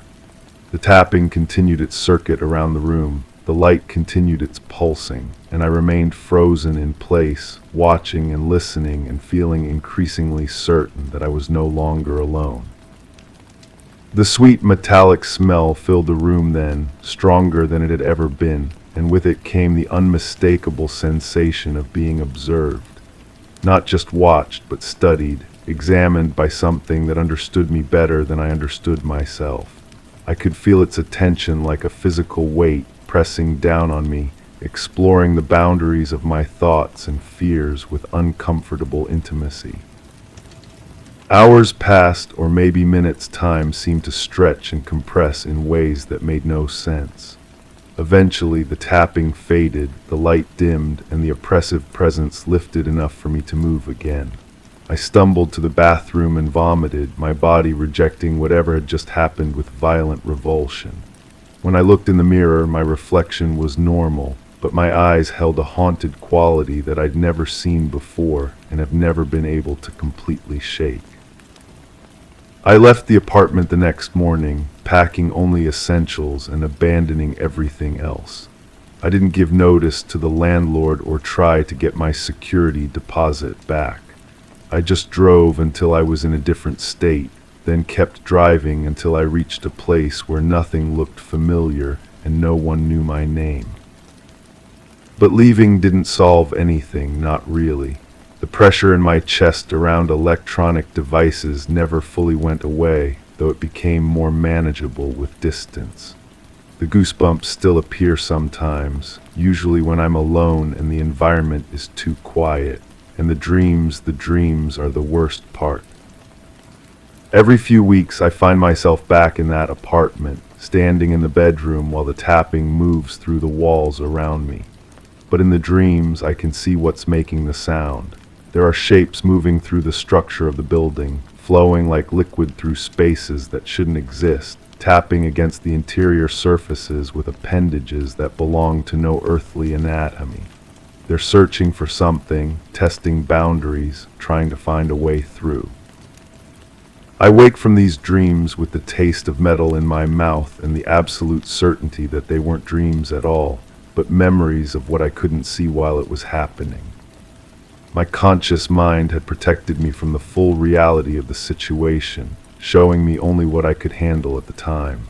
But now, years later and thousands of miles away, the complete picture is finally emerging, and I understand why the previous tenant left so suddenly. The worst part is the growing suspicion that distance doesn't matter as much as I thought it would. Sometimes, late at night in my current home, I catch glimpses of that pale white light under doors where no light should be. The electrical outlets here occasionally spark with the same clean brightness I remember from before. And yesterday I found an empty text document on my laptop called Untitled, even though I haven't created any new files in weeks. I keep telling myself it's just memory playing tricks, trauma echoing through my nervous system in harmless ways, but deep down I know better. Some connections, once established, can't be severed by simple geography. Some attention, once gained, is never fully withdrawn. That's why I'm finally telling this story, recording it before I lose the courage again, because I need someone else to know, to carry this knowledge in case something happens to me, and because I'm starting to suspect that talking about it might not make it more real, it might make it stronger. Even now, as I speak these words, I can feel that familiar pressure building in my chest. The room seems too quiet, and I keep catching movement in my peripheral vision that disappears when I turn to look directly. The curtains are starting to sway again, though all the windows are closed, and I can smell something sweet and metallic drifting through the air. I thought I had escaped, but escape might have been an illusion all along. Maybe I was never meant to leave that apartment, not completely. Maybe some part of me is still there, trapped in that bedroom while something circles endlessly through the walls, tapping out the rhythm of my terrified heart, waiting patiently for me to finally understand that running was never really an option. The light under my door is beginning to pulse again, and I can hear something moving in the walls. Story 6. I stood immobilized, eyes drawn to the dim hallway where the air seemed unusually dense. A muted rustle like paper brushed by a soft breeze drifted by and then receded into silence. The walls breathed gently, their surface whispering secrets too faint to grasp. Time lingered heavily, suspended in a quiet pause that didn't untangle itself. My focus flickered, caught on a picture frame that swayed ever so slightly, nudged not by any visible force. All seemed poised for an answer that wouldn't come. Then I noticed it. The floor below the frame was dust-free, a clean patch amidst neglected grime, as if something had just been there and gone. That's where it starts, where I think it starts. I'm trying to piece this together, you understand. The memories come in waves, crashing against the shore of my consciousness before retreating back into the fog. Some moments burn bright and clear, others dissolve the instant I try to grasp them. It's like trying to hold water in cupped hands. The hallway, I keep coming back to the hallway. But first there was the coffee. I remember the coffee because the mug was chipped on the handle and the ceramic felt rough against my thumb. The liquid was cold, had been cold for hours maybe, steam rising from it in my memory, but when I touched it to my lips, nothing but bitter chill. How long had I been standing there? How long had I been holding that mug? The taste lingers even now, metal and earth and something else, something that makes my stomach clench. There was a sound, always the sound, not the rustle from the hallway that came later or maybe earlier. Time doesn't hold its shape anymore, but a different sound, a humming, low and constant like electricity running through old wires. It seemed to come from inside my skull, vibrating behind my eyes until my vision blurred at the edges. I set the mug down. The counter was sticky. Everything felt sticky, like the air itself had thickened into syrup. The photograph in the frame showed a woman's face, but the features kept shifting when I wasn't looking directly at it. Peripheral vision playing tricks, had to be tricks. When I stared straight at it, just a blank wall where the frame should hang. But in the corner of my eye, always that face, mouth moving like she was trying to tell me something urgent. My feet were bare on the wooden floor. The boards creaked with each step, but not under my weight. The sounds came a half second too late, as if someone else walked behind me, matching my pace. I'd stop and the creaking would continue for just a moment longer. The light switch didn't work. I remember flipping it up and down, until my finger grew sore from the motion. The bulb overhead remained dark, but somehow I could see everything with perfect clarity. The dust motes floating in air that should have been black, the way shadows fell from objects that cast no shadows. There was a door at the end of the hallway. Had always been a door there, hadn't there? But I couldn't recall ever opening it, ever wondering what lay beyond. It was painted white, but the paint bubbled and peeled like skin after a burn. The brass handle was warm to the touch, fever warm, as if someone had been gripping it from the other side. I didn't open it, not then, not yet. Instead, I found myself in the kitchen again, though I don't remember walking back. The mug sat exactly where I'd left it, but now it was full again. Steam rose from the surface. The coffee was black as crude oil and smelled like pennies. Did I drink it? The taste suggests I did, but I can't recall lifting the mug to my lips. Can't recall swallowing. Just the aftertaste, coating my tongue like medicine. The refrigerator hummed, different from the sound in my head. This was mechanical, normal, but it seemed too loud in the silence. When I opened the door, the light didn't come on. Inside, everything was arranged perfectly, too perfectly. Jars and containers lined up with military precision, labels facing forward. but I couldn't read the labels. The words swam and twisted whenever I tried to focus on them. There was something in the vegetable drawer, something that pulsed with its own rhythm like a heartbeat. I slammed the door shut and the humming stopped. The silence that followed was worse than any sound. I think I called out, "Hello, is someone there?" My voice echoed strangely, as if the walls were too close and too far away at the same time. The echo came back wrong, distorted, not quite my voice, not quite anyone's voice. That's when I noticed the footprints.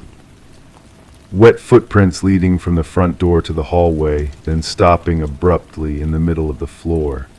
Just stopping, as if whoever made them had simply evaporated.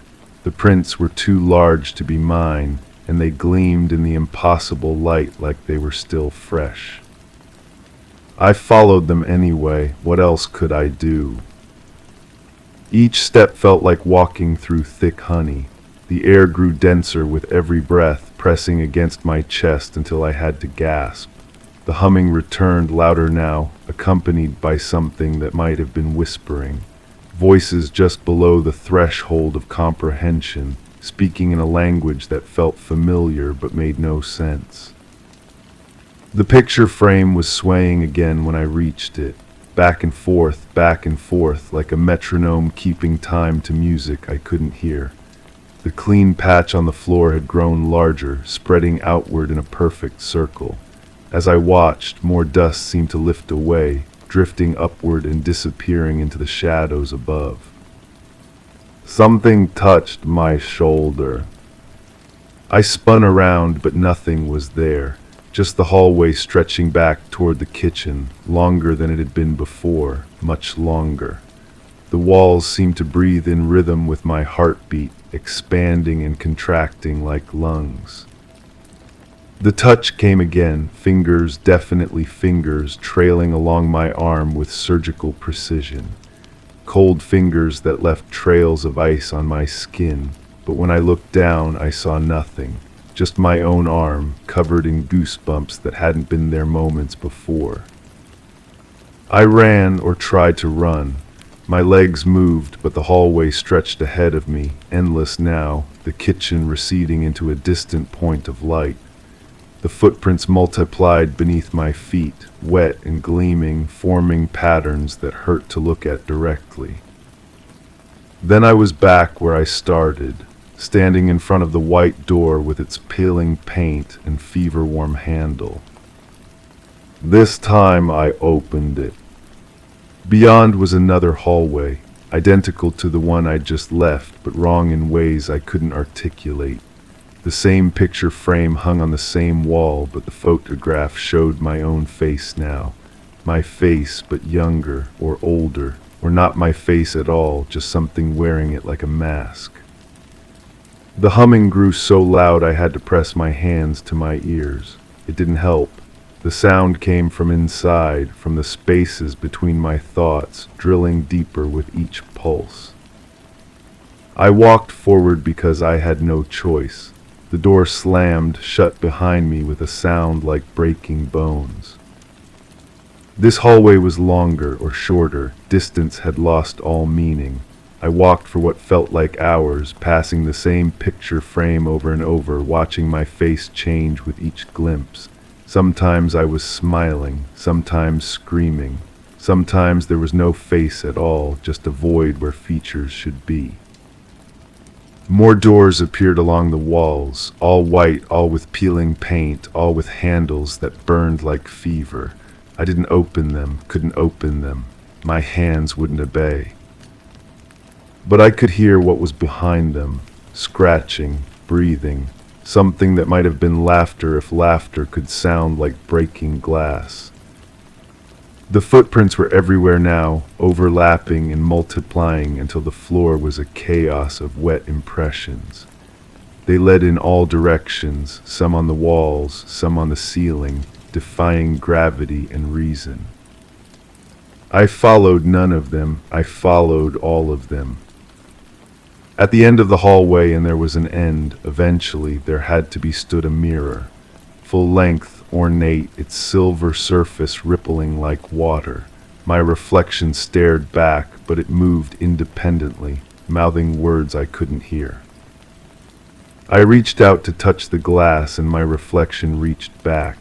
Our fingers met in the middle, and the surface was warm, body warm. The reflection smiled, and its smile was all teeth, too many teeth, sharp as razors. Then I was falling or flying. The mirror shattered around me, each shard reflecting a different version of myself, a different moment, a different choice.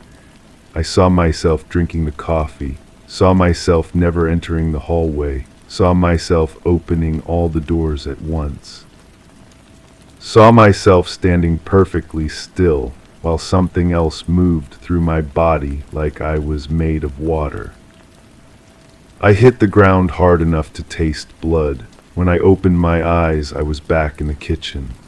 The mug sat on the counter, empty now, stained with something darker than coffee. The refrigerator was silent. The air was thin and normal and breathable. But the footprints remained, wet and gleaming and impossible.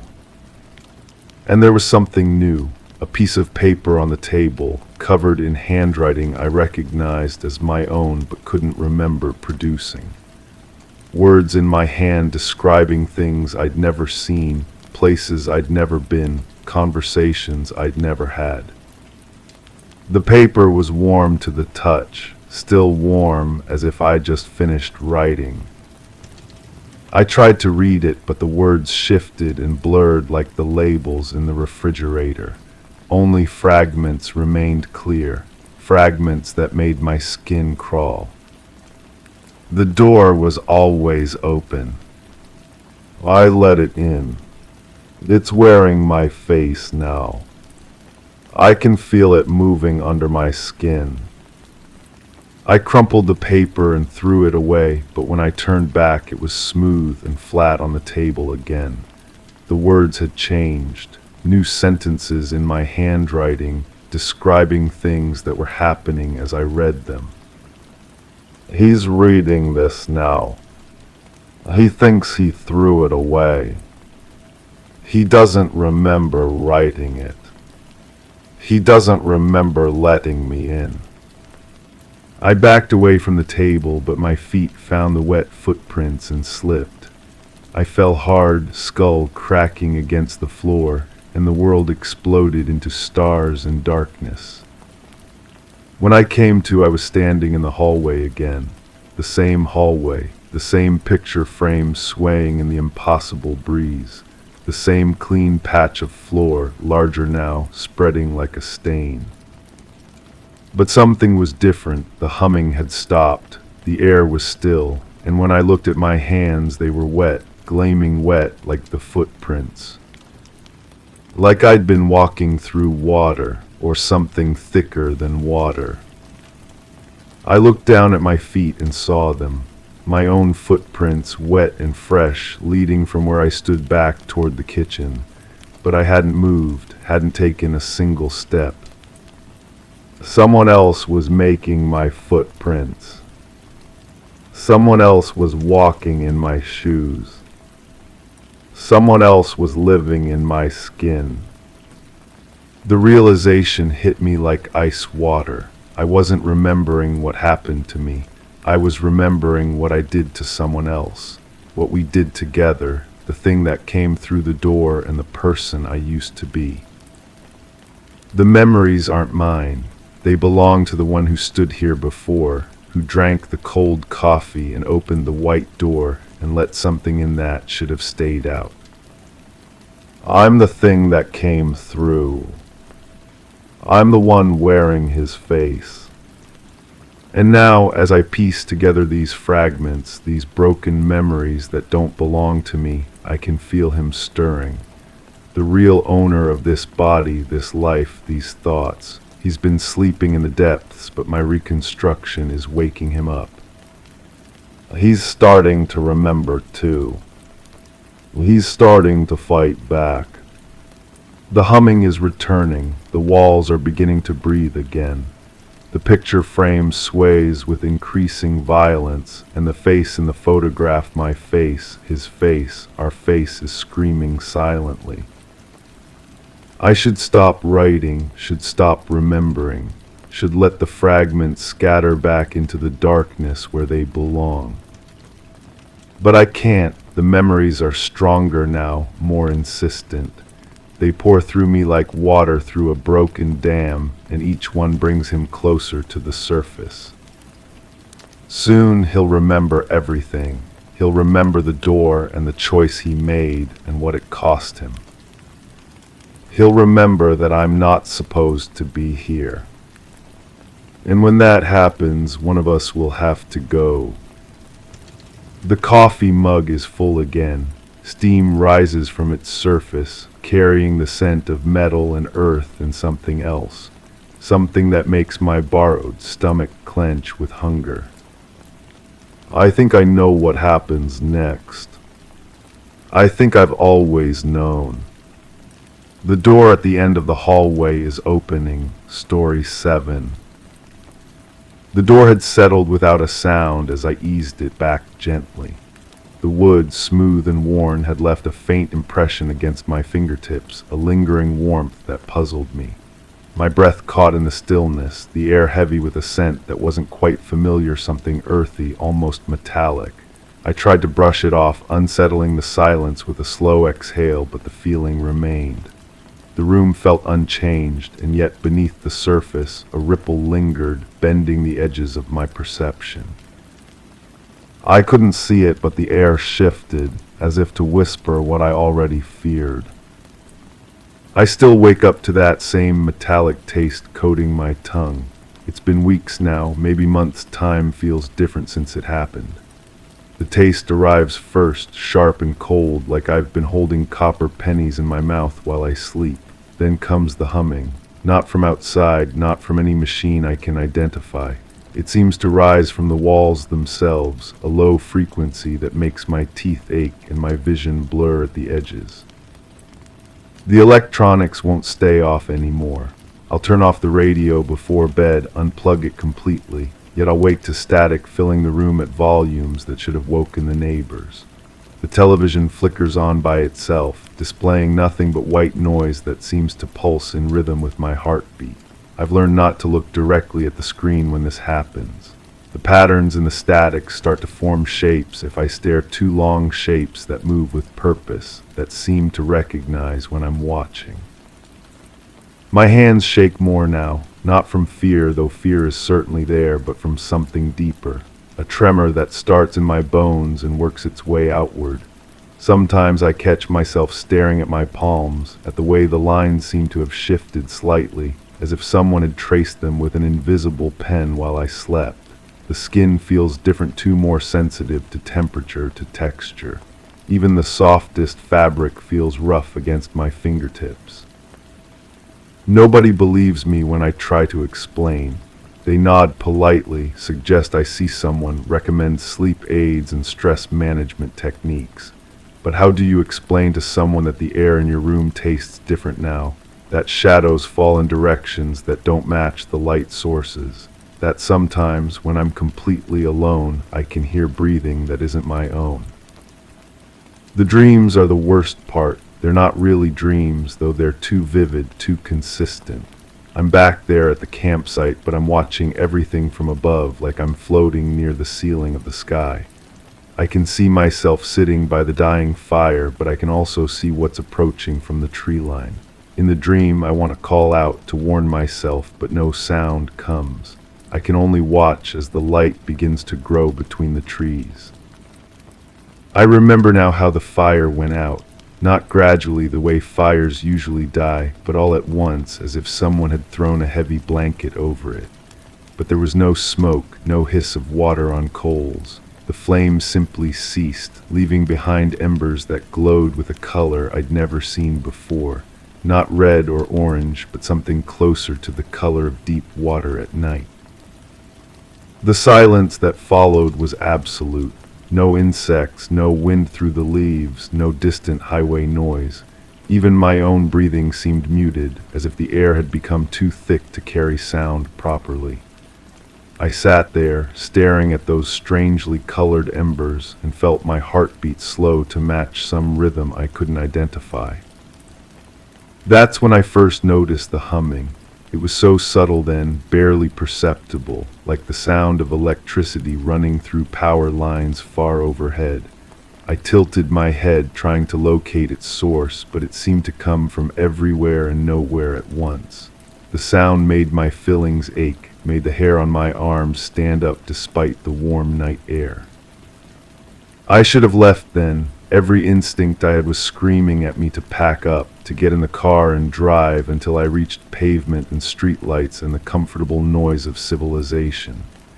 But I couldn't move. Not because I was paralyzed with fear, but because moving felt wrong somehow, like it would disturb something delicate and important that was taking shape around me. The trees began to glow, not the bark or the leaves, but the spaces between them.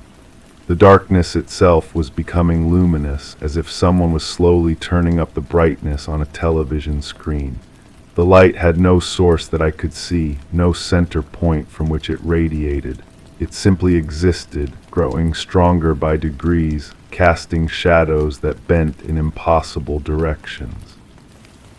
My watch had stopped. I didn't notice it at first, too focused on the growing light, but when I finally looked down, the hands were frozen at a time that made no sense. The digital display on my phone showed nothing but a series of symbols I didn't recognize, characters that seemed to shift and change when I wasn't looking directly at them. The air began to taste of ozone and something else, something organic and unfamiliar, like the scent of rain on hot pavement, but deeper, more complex. It made my mouth water and my stomach turn at the same time. I found myself breathing deeper, despite every rational part of my mind telling me to hold my breath, to cover my nose and mouth. That's when I saw it, not clearly, never clearly, but a shape moving through the luminous darkness between the trees. Tall and fluid, like smoke given form, but with an intentionality that smoke could never possess. It moved without sound, without disturbing the branches or the undergrowth. It moved like it belonged there, like the forest had been waiting for it. I wanted to look away, but my eyes wouldn't obey. The shape drew closer, and as it did, the humming grew louder, more complex. What had been a single tone became a harmony, then a symphony of frequencies that seemed to resonate in my chest cavity, in the hollow spaces of my skull. My vision began to blur, but not from tears. The world itself seemed to be losing focus, becoming soft around the edges. The last thing I remember clearly is the ground beginning to vibrate beneath me. Not shaking, not trembling, but vibrating with the same frequency as the humming that now filled every space in my head. The vibration traveled up through my body, through the camp chair, through my bones, until I couldn't tell where it ended and I began. But before all of that, before the humming and the light and the shape in the trees, there had been an afternoon of perfect normalcy. I had driven up the winding road to the campsite with the windows down, breathing in the clean mountain air, feeling the stress of the past months finally beginning to lift from my shoulders. The radio had played familiar songs, the engine had run smoothly, and the world had made sense in the way it was supposed to. I had chosen the site carefully, far enough from the main camping area to ensure privacy, but close enough to the facilities that I wouldn't feel completely isolated. The ground was level and soft with years of fallen pine needles. A small creek ran nearby, its water clear and cold and perfectly ordinary. I had set up my tent with methodical precision, arranged my supplies with the satisfaction of someone who has planned well and executed perfectly. The sun had been warm on my shoulders as I gathered wood for the fire. Each piece I selected felt solid and real in my hands, oak and pine and birch, dry and ready to burn. I had built the fire ring with stones from the creek bed, stones that were exactly what they appeared to be, nothing more and nothing less. As the afternoon faded into evening, I had sat in my camp chair with a cup of coffee that tasted exactly like coffee should taste. The fire crackled with normal fire sounds, sending up smoke that rose straight into the still air before dispersing into the darkening sky. Everything was as it should be, as it had always been, as I believed it would always continue to be. But even then, in that perfect moment of ordinary peace, something had already begun to change in the spaces between the trees, something that would soon make itself known to me in ways I could never have imagined or prepared for. Story 8. The musty scent of old paper drifted through the air. It lingered here in this room, insisting on attention as if it had a voice. I paused just inside the doorway, the familiar smell wrapping around me like an unwanted embrace. It was the same aroma I'd encountered years ago, stuffed in the back of a seldom opened drawer. My fingers brushed the surface of the desk, hesitant.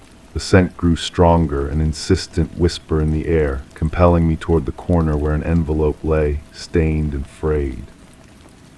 I blinked, vision blurring momentarily with the weight of a memory not entirely mine.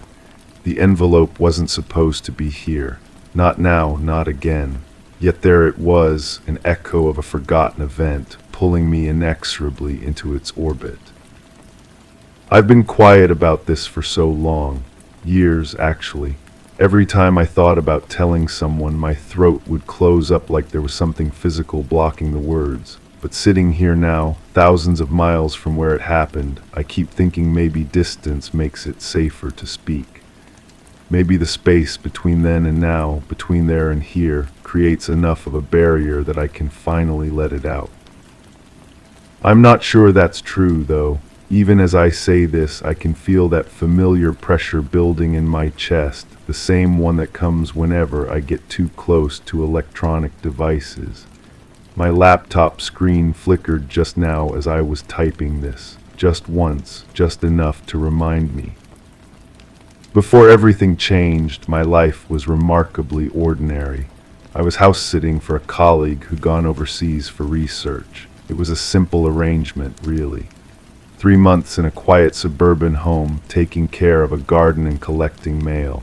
The house was older, built sometime in the 70s, with that particular kind of wood paneling that made every room feel dim even in daylight, but it was peaceful, or at least I thought it was.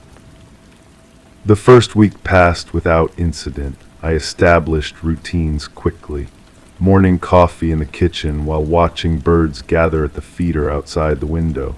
Afternoons reading in the living room where the light was best.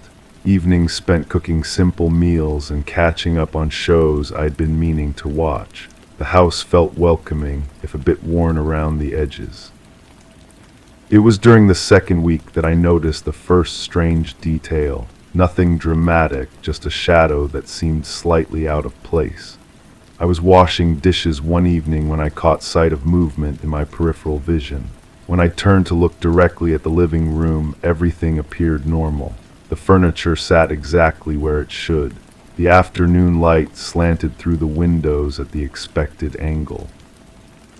But something about the quality of the shadows felt wrong, as if they belonged to objects that weren't quite there. I dismissed it as eye strain. I'd been reading more than usual, and the house's lighting wasn't ideal. It made sense that my vision might be playing tricks on me. The television started acting up around the same time, not constantly, just occasionally. The volume would shift without anyone touching the remote. Channels would change between programs, landing on static or empty frequencies that filled the room with white noise. I assumed it was an old system, probably in need of repair. The house showed its age in other ways too. Pipes that groaned at night, floorboards that creaked in rooms I wasn't occupying. But then the hum started. At first I only noticed it late at night when the neighborhood had settled into quiet. A low, almost inaudible tone that seemed to come from everywhere and nowhere at once. It would fade in gradually, so subtly that by the time I became conscious of it, I couldn't tell how long it had been there. When I tried to locate the source, moving from room to room, the sound seemed to follow me, maintaining the same distance and intensity regardless of where I stood. I checked the usual suspects. The refrigerator was running normally. The heating system wasn't cycling. All the electronic devices appeared to be functioning as they should, yet the hum persisted night after night, growing incrementally clearer. Not louder exactly, but more defined, more present. During the day, I could almost convince myself I'd imagined it. The house filled with natural sounds, traffic from the street, wind through the trees, the ordinary percussion of a lived-in space. But as evening approached, I found myself listening for that tone, dreading its return while simultaneously straining to detect its first whisper. I started staying up later, as if consciousness could somehow prevent whatever was generating the sound. I'd sit in the living room with a book, pretending to read while actually monitoring the acoustic environment around me. The waiting became its own kind of torture. Sometimes the hum would begin early, catching me off guard. Other nights it would delay until I'd nearly convinced myself it wouldn't come at all. The frequency seemed to shift over time. What had started as a barely perceptible bass note gradually climbed higher, becoming more penetrating. It developed harmonics, overtones that created an unsettling resonance throughout the house. The sound began to feel less like a mechanical malfunction and more like something intentional, something directed. I called the homeowner, but the international connection was poor and our conversation kept cutting out. I managed to explain about the television issues, but when I tried to describe the humming, the line went dead entirely. When I called back, I couldn't get through at all. That's when I started noticing the lights. They began as brief flashes in my peripheral vision. White bursts that lasted just long enough to register before vanishing completely. I'd turned toward them, but there was never anything to see. No obvious source, no logical explanation.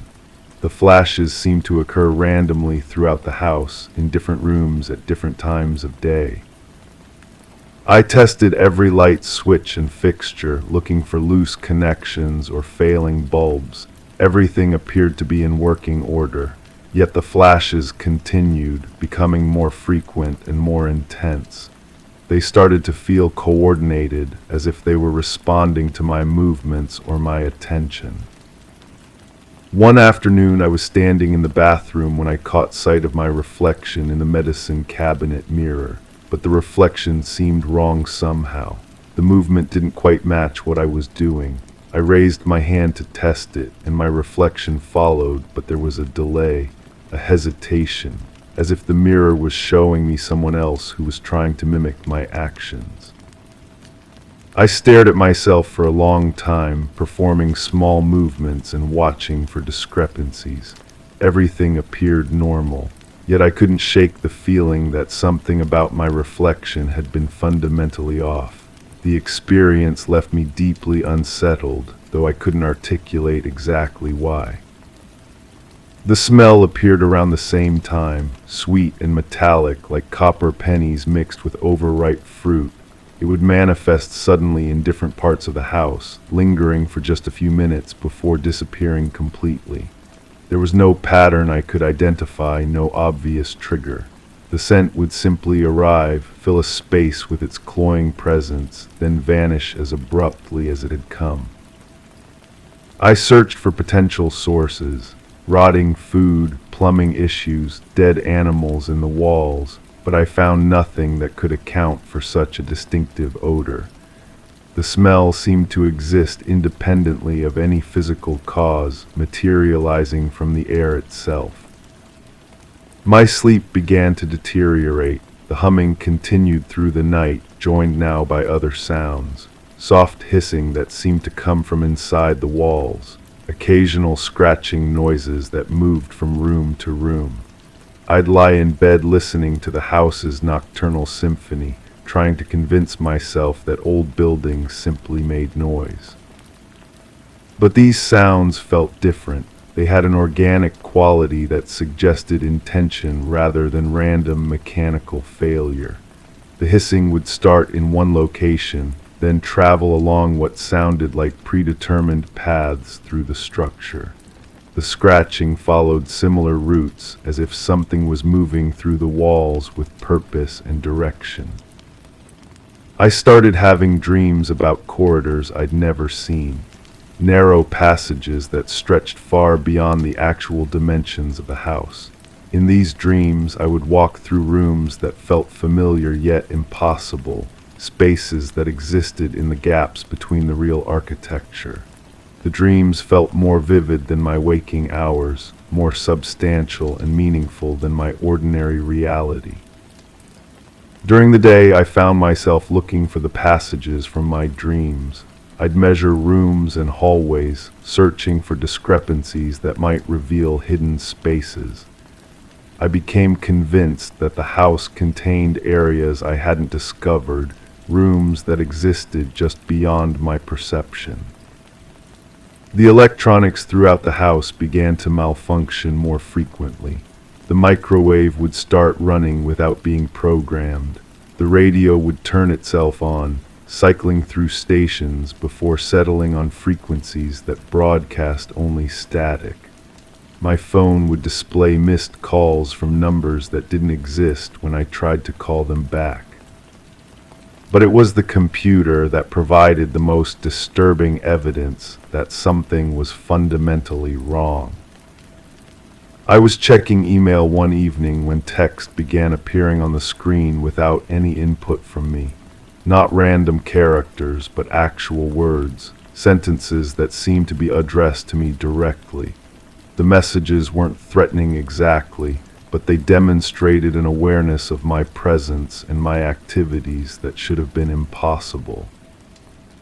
The text would appear in documents I hadn't opened, overwriting work I'd saved earlier. It would manifest in the margins of web pages, integrated so seamlessly that it looked like part of the original content. The messages referenced things I'd done throughout the day, meals I'd prepared, books I'd been reading, thoughts I'd had while sitting in specific rooms. I tried to document the phenomenon, taking screenshots and saving files. But whenever I attempted to capture evidence, the text would disappear before I could preserve it.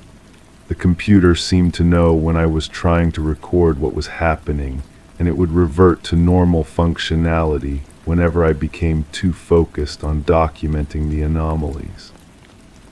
That's when I realized I was being observed.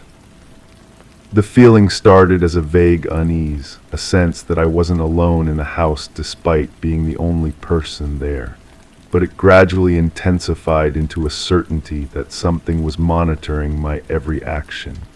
I could feel a tension focused on me, a weight of observation that followed me from room to room. I began to move differently, conscious of being watched. I'd catch myself performing ordinary activities with exaggerated normalcy, as if I was trying to appear casual for an invisible audience.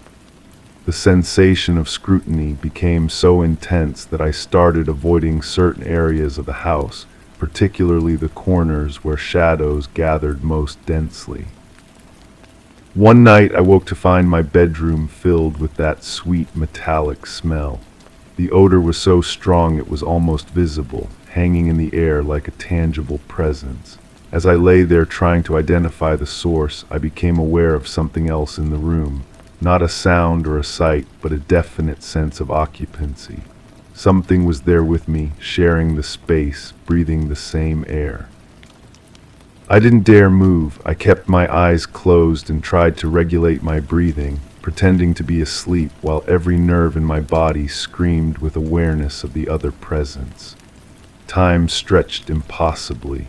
Minutes or hours passed while I lay frozen, waiting for whatever was there to reveal itself or leave. Eventually, the smell faded and the feeling of company dissipated, but I didn't sleep again that night. I couldn't shake the certainty that something had been in the room with me, studying me, evaluating me in ways I couldn't understand. The next morning I found footprints in the garden. Not human prints, but impressions that suggested something heavy had moved across the soft earth near the windows. The marks were too large and oddly shaped to belong to any animal I could identify. They formed a pattern around the house's perimeter, as if something had been circling the building while I slept. I tried to photograph the prints, but my camera malfunctioned every time I attempted to document them. The device would power down unexpectedly or produce images that showed only empty soil where the impressions were clearly visible to my naked eye. That afternoon, I called a friend and tried to explain what was happening. But as I spoke, my words began to sound absurd even to me. Electronic malfunctions, strange smells, mysterious footprints. Taken individually, each incident could be explained rationally. It was only their accumulation, their coordination, that suggested something more disturbing. My friend listened patiently but offered the expected explanations. Old house, stress, isolation, overactive imagination. All reasonable responses that failed to account for the reality of my experience. After we hung up, I felt more alone than ever. Not just physically isolated, but epistemologically cut off from a world where such things didn't happen. The humming grew stronger that night. The tone had evolved into something almost musical, a complex harmony that seemed to resonate through my bones. I could feel it in my chest, in my teeth, in the spaces between my thoughts. The sound was no longer just auditory but physical, a vibration that synchronized with my heartbeat and breathing. I walked through the house trying to escape it, but the humming followed me everywhere. It wasn't coming from the walls or the floors or the ceiling. It was coming from the space itself, from the air, from the gaps between atoms. The sound had become environmental, as fundamental as gravity or light. Standing in the kitchen, I watched the overhead fixture begin to pulse in rhythm with the humming. The light would dim and brighten in perfect synchronization with the audio frequency, creating a hypnotic pattern that made it difficult to look away. Other lights throughout the house began to join the display, turning the entire structure into a kind of instrument. That's when I saw it clearly for the first time. The reflection in the kitchen window showed the room behind me, but with subtle differences. The furniture was arranged differently. The shadows fell at impossible angles, and there was someone else in the reflected space, standing just at the edge of visibility. I turned around quickly, but the room was empty. When I looked back at the window, the reflection had returned to normal, but I'd seen enough to confirm what I'd suspected for weeks. I wasn't alone in the house. I'd never been alone. Something else was occupying the same space, existing parallel to my reality but slightly offset from it. The electronic disturbances, the sounds, the smells, the sense of being watched, all of it was evidence of this other presence trying to communicate or manifest more fully in my world. I didn't sleep that night. I couldn't. Every time I closed my eyes, I could feel the other presence growing stronger, more defined. The humming continued until dawn, accompanied now by sounds that definitely came from inside the walls. Not scratching anymore, but something that sounded almost like whispered conversations in a language I couldn't identify. The next day I made arrangements to leave early. I couldn't contact the homeowner directly, but I left messages explaining that a family emergency required my immediate departure. I packed quickly, eager to put distance between myself and whatever was sharing the house with me. But as I loaded my car, I noticed something that made my blood turn cold. The sweet metallic smell was clinging to my clothes, my belongings, even my skin. It had followed me outside, attached itself to everything I'd touched during my stay. I wasn't just leaving the house, I was taking something with me. The drive away should have brought relief, but it didn't. Every few miles, I'd catch that familiar scent in the car's ventilation system. My phone continued to malfunction, displaying messages that referenced my current location and activities. The radio would tune itself to empty frequencies that broadcast the same humming tone I'd heard in the house. I'd escaped the physical location, but I hadn't escaped the phenomenon itself. Even now, years later and thousands of miles away, I can still feel its presence. The humming visits me in quiet moments, so faint I might be imagining it. Electronics around me develop glitches that feel familiar. I catch reflections that don't quite match my movements. The sweet metallic smell appears without warning, usually when I'm alone and feeling most secure. I've tried to convince myself that it was just stress, isolation, an old house with quirky systems. But the evidence continues to accumulate. Whatever I encountered in that place, it marked me somehow. It left an invisible scar that continues to ache. Sometimes I wonder if talking about it makes it stronger, if acknowledging its existence gives it more power to manifest in my current reality. But the silence has become unbearable. The secret has been eating away at me from the inside, creating its own kind of haunting. I thought distance would protect me. I thought time would diminish its influence. But I'm beginning to understand that some encounters change you permanently. They create connections that can't be severed by geography or denial. Even as I finish telling you this, I can feel that familiar pressure building in my chest. My screen flickered again just now, and there's a faint humming coming from somewhere I can't identify. The sweet metallic smell is starting to fill the room. I'm not sure I'm alone anymore. I'm not sure I ever will be again. Story 9. I told them I hadn't stayed long, that I'd just dropped by to check in and left almost immediately. They noted it, satisfied, and moved on, but the air still clung with the scent of faded cologne, sharp and lingering. The floor creaked with a familiarity that seemed to recognize my step.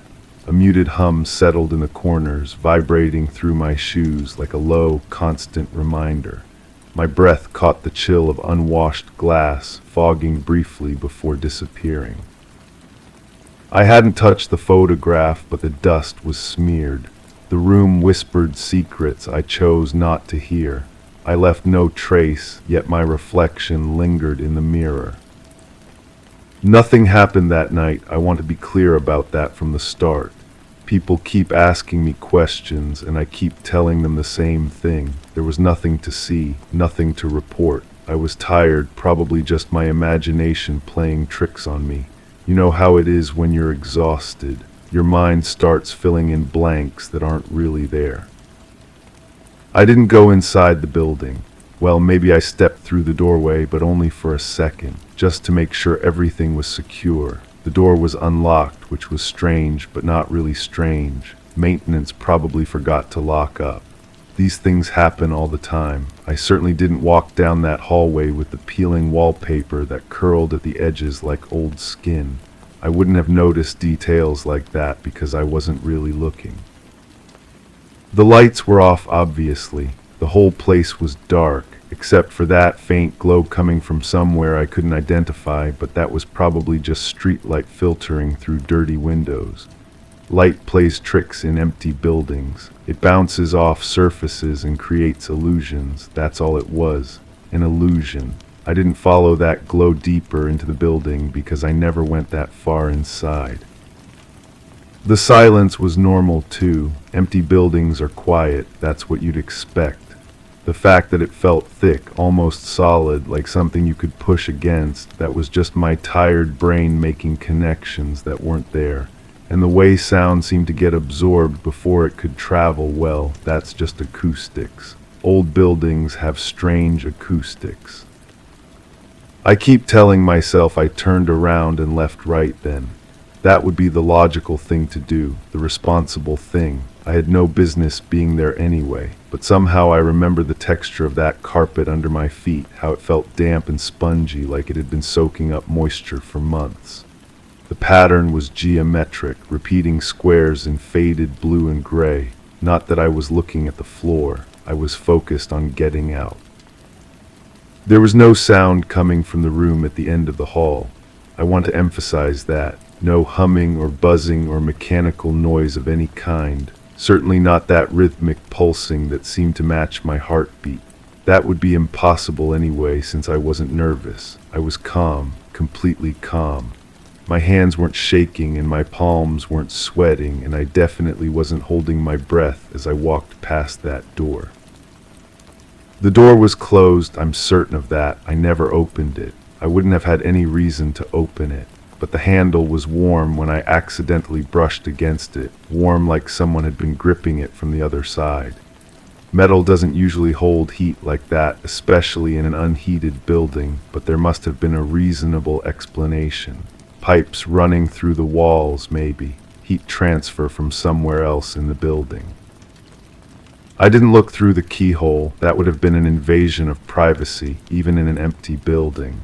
But if I had looked hypothetically, I wouldn't have seen that blue light washing over everything inside. Not a normal blue, but something deeper, almost alive. The kind of blue you see in deep water or in the center of a flame. It moved slowly, like it was breathing. But I didn't see that because I didn't look. The smell started around then, metallic like copper pennies or blood, but sweeter somehow, cloying.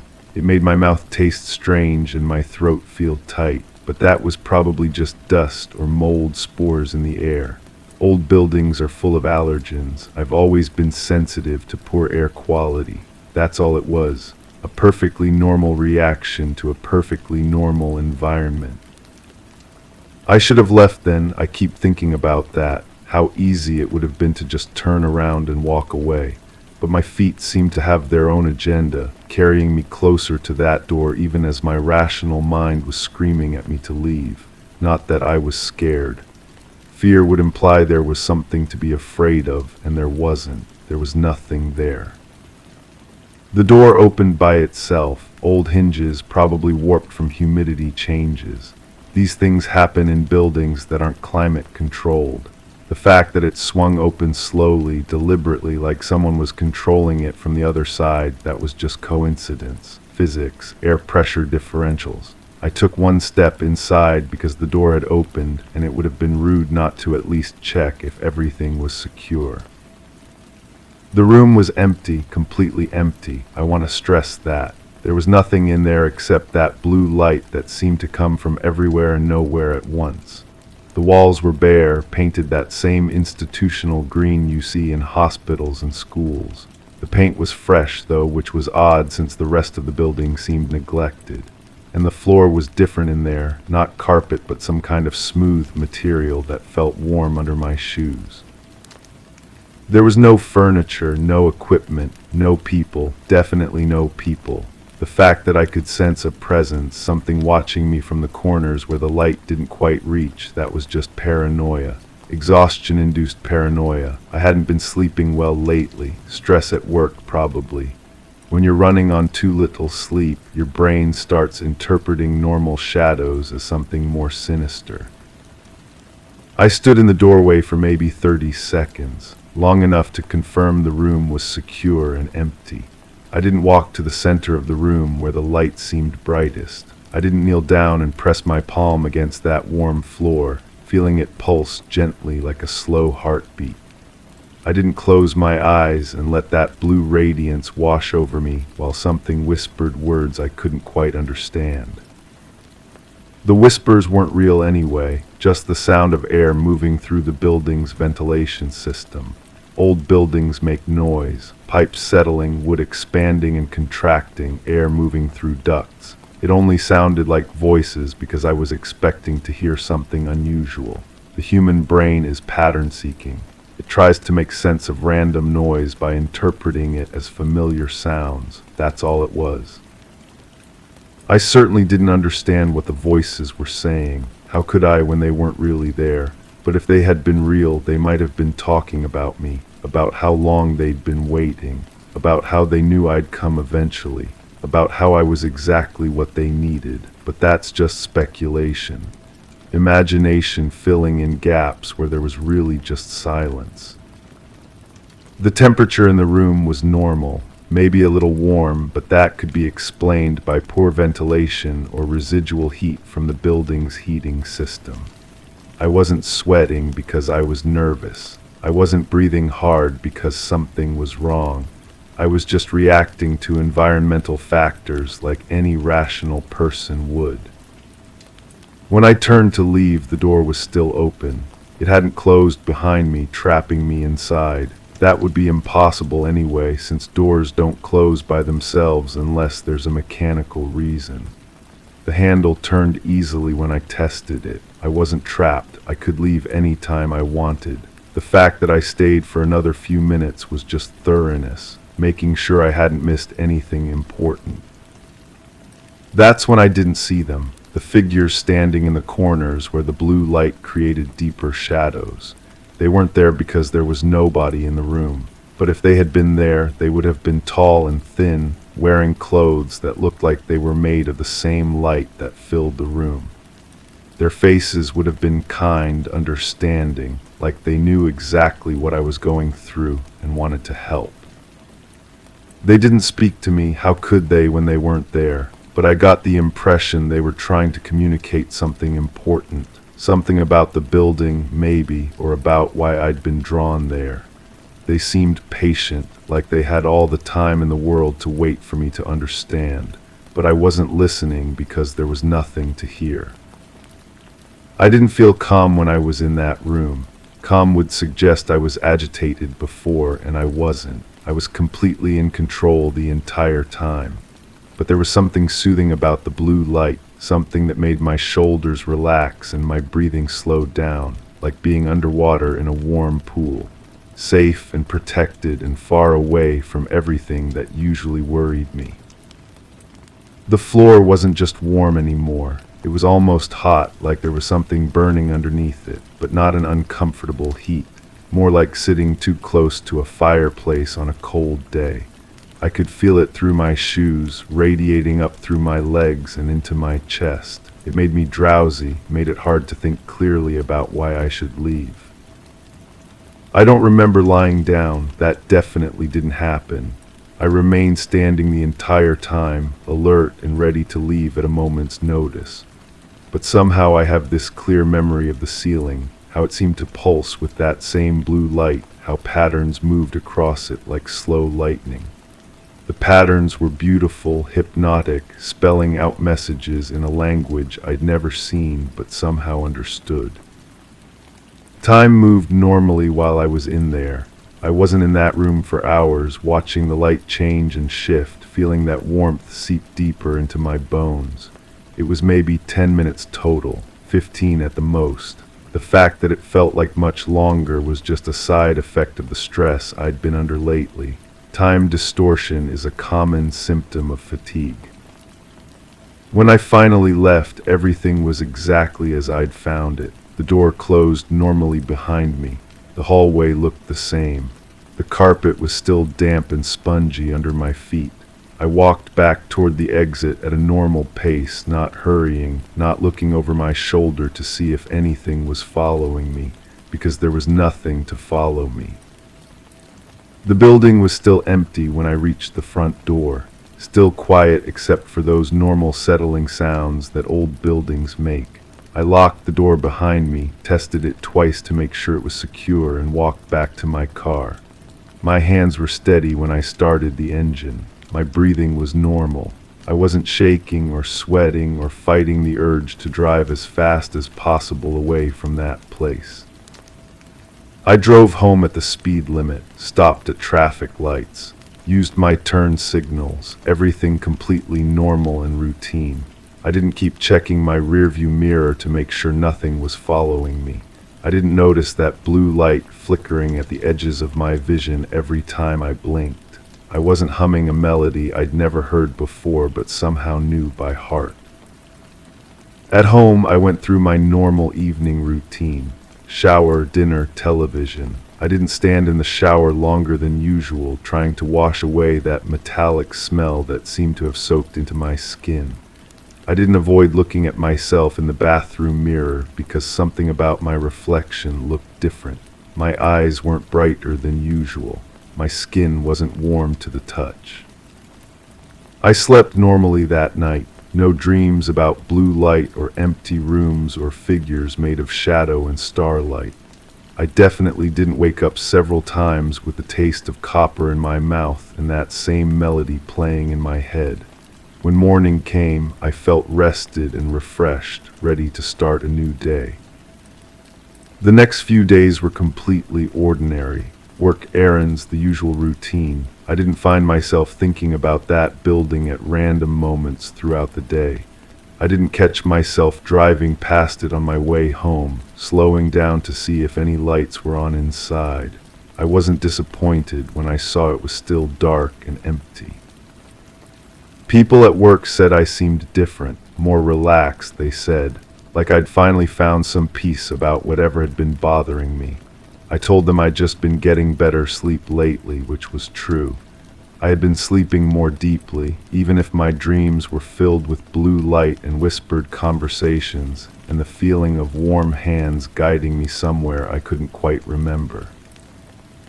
I haven't been back to the building. There's no reason to go back. Nothing happened there that would require a return visit.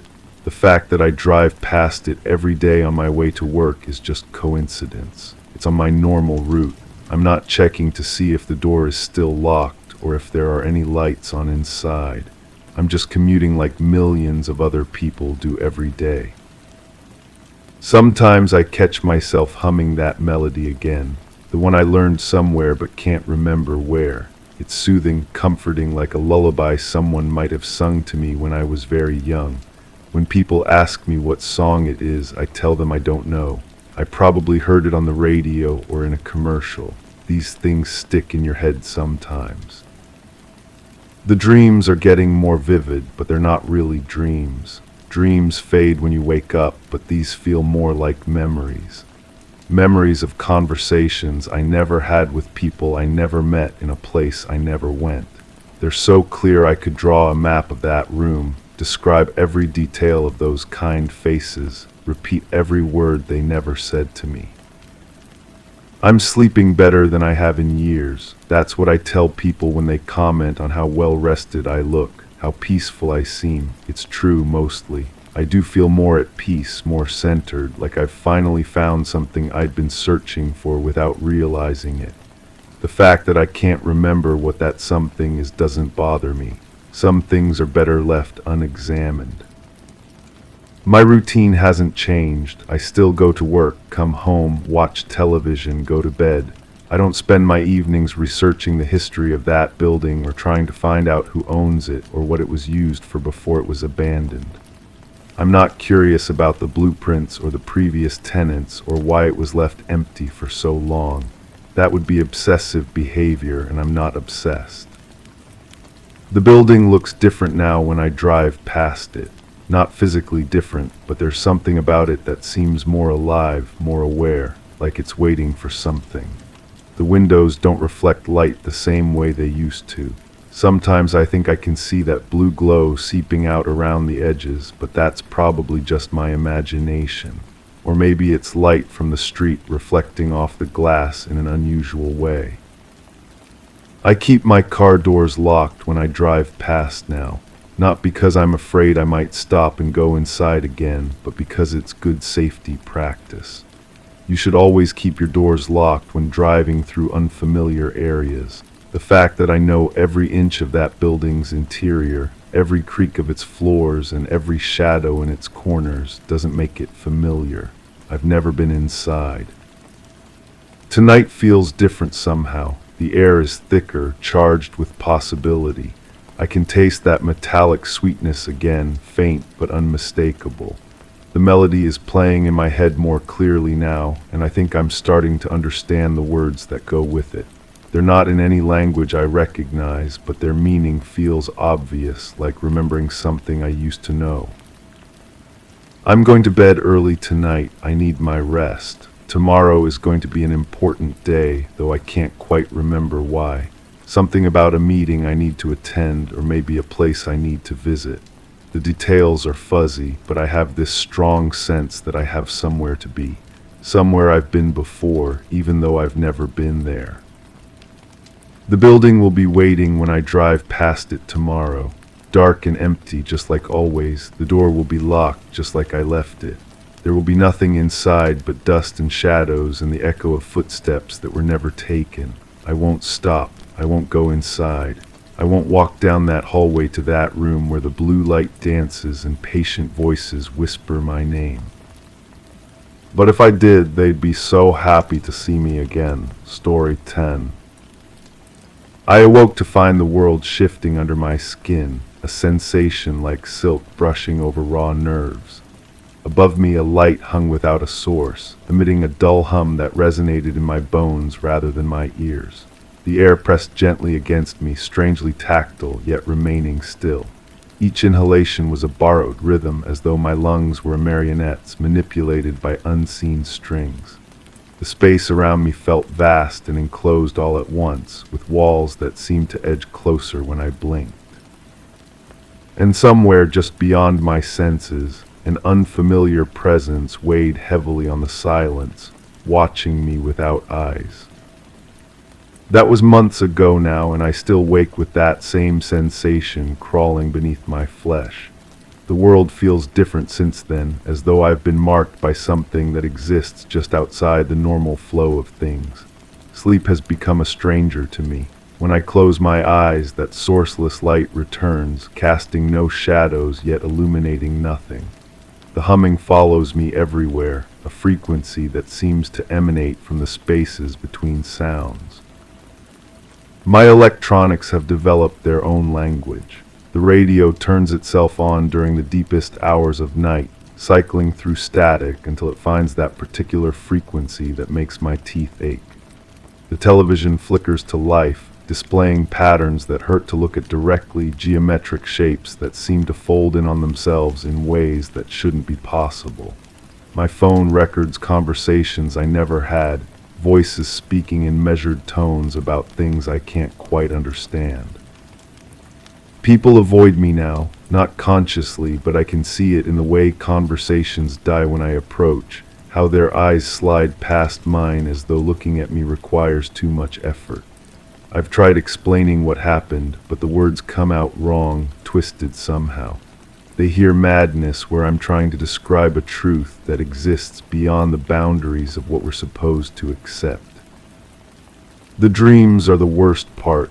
Every night I'm pulled back to that place, that impossible space where geometry bends and time moves like thick liquid. I float there, suspended in that pressing air, while something vast and patient examines me with an attention that feels like being turned inside out. I wake gasping, my skin tingling with the memory of being touched by something that had no hands. But it's the waiting that's truly driving me to the edge of reason, because I know it's not finished with me. I can feel its attention like a weight pressing down on my thoughts, a presence that hovers just outside my peripheral vision. Sometimes I catch myself turning to look over my shoulder, expecting to see that familiar glow bleeding through the walls. The memory of what happened that night comes back in fragments, pieces of a puzzle that my mind seems reluctant to assemble. I remember floating, suspended in air that felt thick as water, surrounded by a light that seemed to come from everywhere and nowhere at once. The walls around me breathed with a slow, organic rhythm, pulsing with veins of luminescence that traced patterns too complex for my eyes to follow. There was no pain, which somehow made it worse. Whatever was happening to me was being done with a careful precision, a methodology that spoke of vast intelligence and complete indifference to my terror. I tried to move, to speak, to scream, but my body belonged to something else in that moment. I was a specimen being studied, catalogued, understood in ways that violated the very core of what it means to be human. The examination felt endless and instantaneous all at once. Time had no meaning in that place. I could feel something moving through my thoughts, sorting through memories like files in a cabinet, taking impressions of everything that made me who I was. It wasn't painful, but it was profoundly wrong, a violation that went deeper than flesh and bone. When I try to recall the face of whatever was doing this to me, my mind slides away from the memory like water off glass. I catch glimpses, impressions of something that might have been tall and pale, with features that shifted when I tried to focus on them. But mostly I remember the eyes, not their shape or color, but the quality of attention behind them.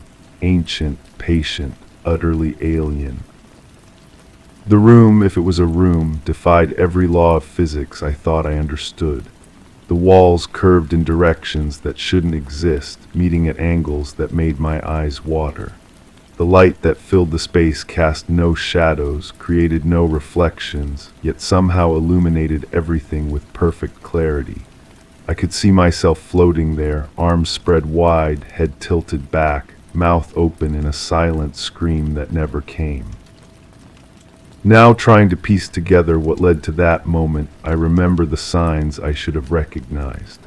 The weeks before my abduction were marked by subtle wrongness that I dismissed as stress, as imagination, as anything other than what they actually were. My sleep patterns had shifted without reason. I would lie awake for hours, staring at the ceiling, feeling watched despite being alone. The electrical disturbances started small. Light bulbs would flicker when I entered a room, not dramatically, just a subtle dimming that lasted barely a second. My computer would freeze at random moments, the screen filling with patterns that looked almost like writing in a language I'd never seen. The microwave would turn on by itself, running empty cycles that filled the air with the smell of ozone. There were sounds, too, a humming that seemed to come from the walls themselves, so low it was more felt than heard. Sometimes I would catch the edge of a whisper in the static between radio stations, words in a voice that might have been my own but speaking thoughts I'd never had. The pipes in the walls carried conversations in languages that predated human speech. The temperature in my living space became unreliable. I would wake shivering under blankets, my breath visible in air that should have been warm. Other times, the heat would become oppressive, pressing down on me like a living thing, making it hard to breathe. The thermostat showed normal readings, but my body knew better. My reflection started changing in subtle ways, not physically, but in the quality of attention it seemed to possess. I would catch myself staring into mirrors for longer than necessary, transfixed by eyes that looked back with an expression I didn't remember making. Sometimes, just for a moment, I would see something else looking out from behind my own features, something patient and calculating and utterly inhuman. The metallic taste in my mouth became constant during those weeks, like copper pennies dissolving on my tongue, accompanied by a smell that reminded me of lightning strikes and burning circuits. Food lost its flavor, everything tasting of that same electric wrongness. I lost weight without trying, my body rejecting nourishment as though it was preparing for something that didn't require human sustenance. Going further back, I can trace the beginning to that first night at the lakeside cabin. It was supposed to be a retreat, a chance to disconnect from the constant noise of modern life and find some peace in solitude. The place sat on the edge of a lake so still it looked like black glass, reflecting stars that seemed brighter and more numerous than they should have been. The cabin was simple, rustic, exactly what I'd been looking for. One room with a stone fireplace, a narrow bed, and windows that looked out over water that stretched to a horizon lost in darkness.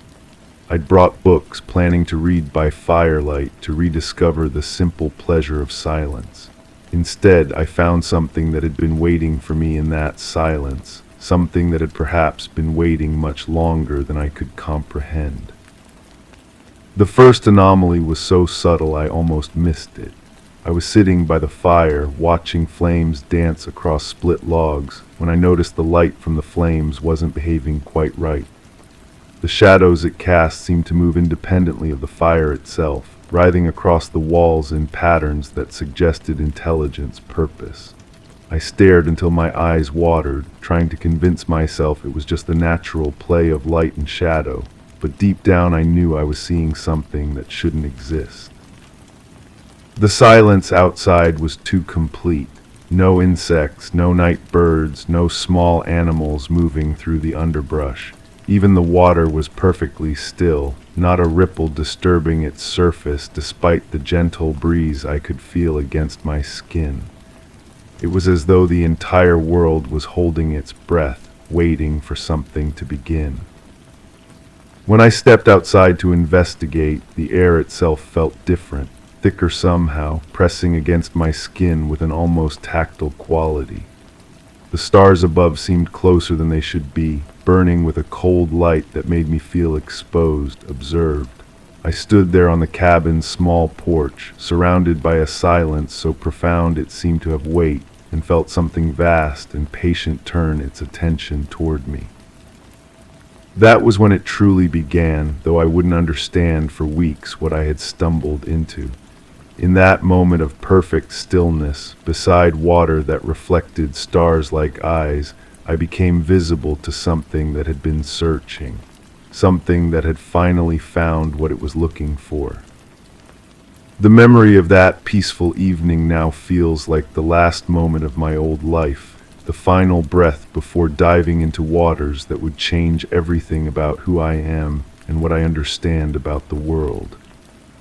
I can still feel it out there, that presence that marked me, that claimed me, that isn't finished with whatever it started that night beside the silent lake.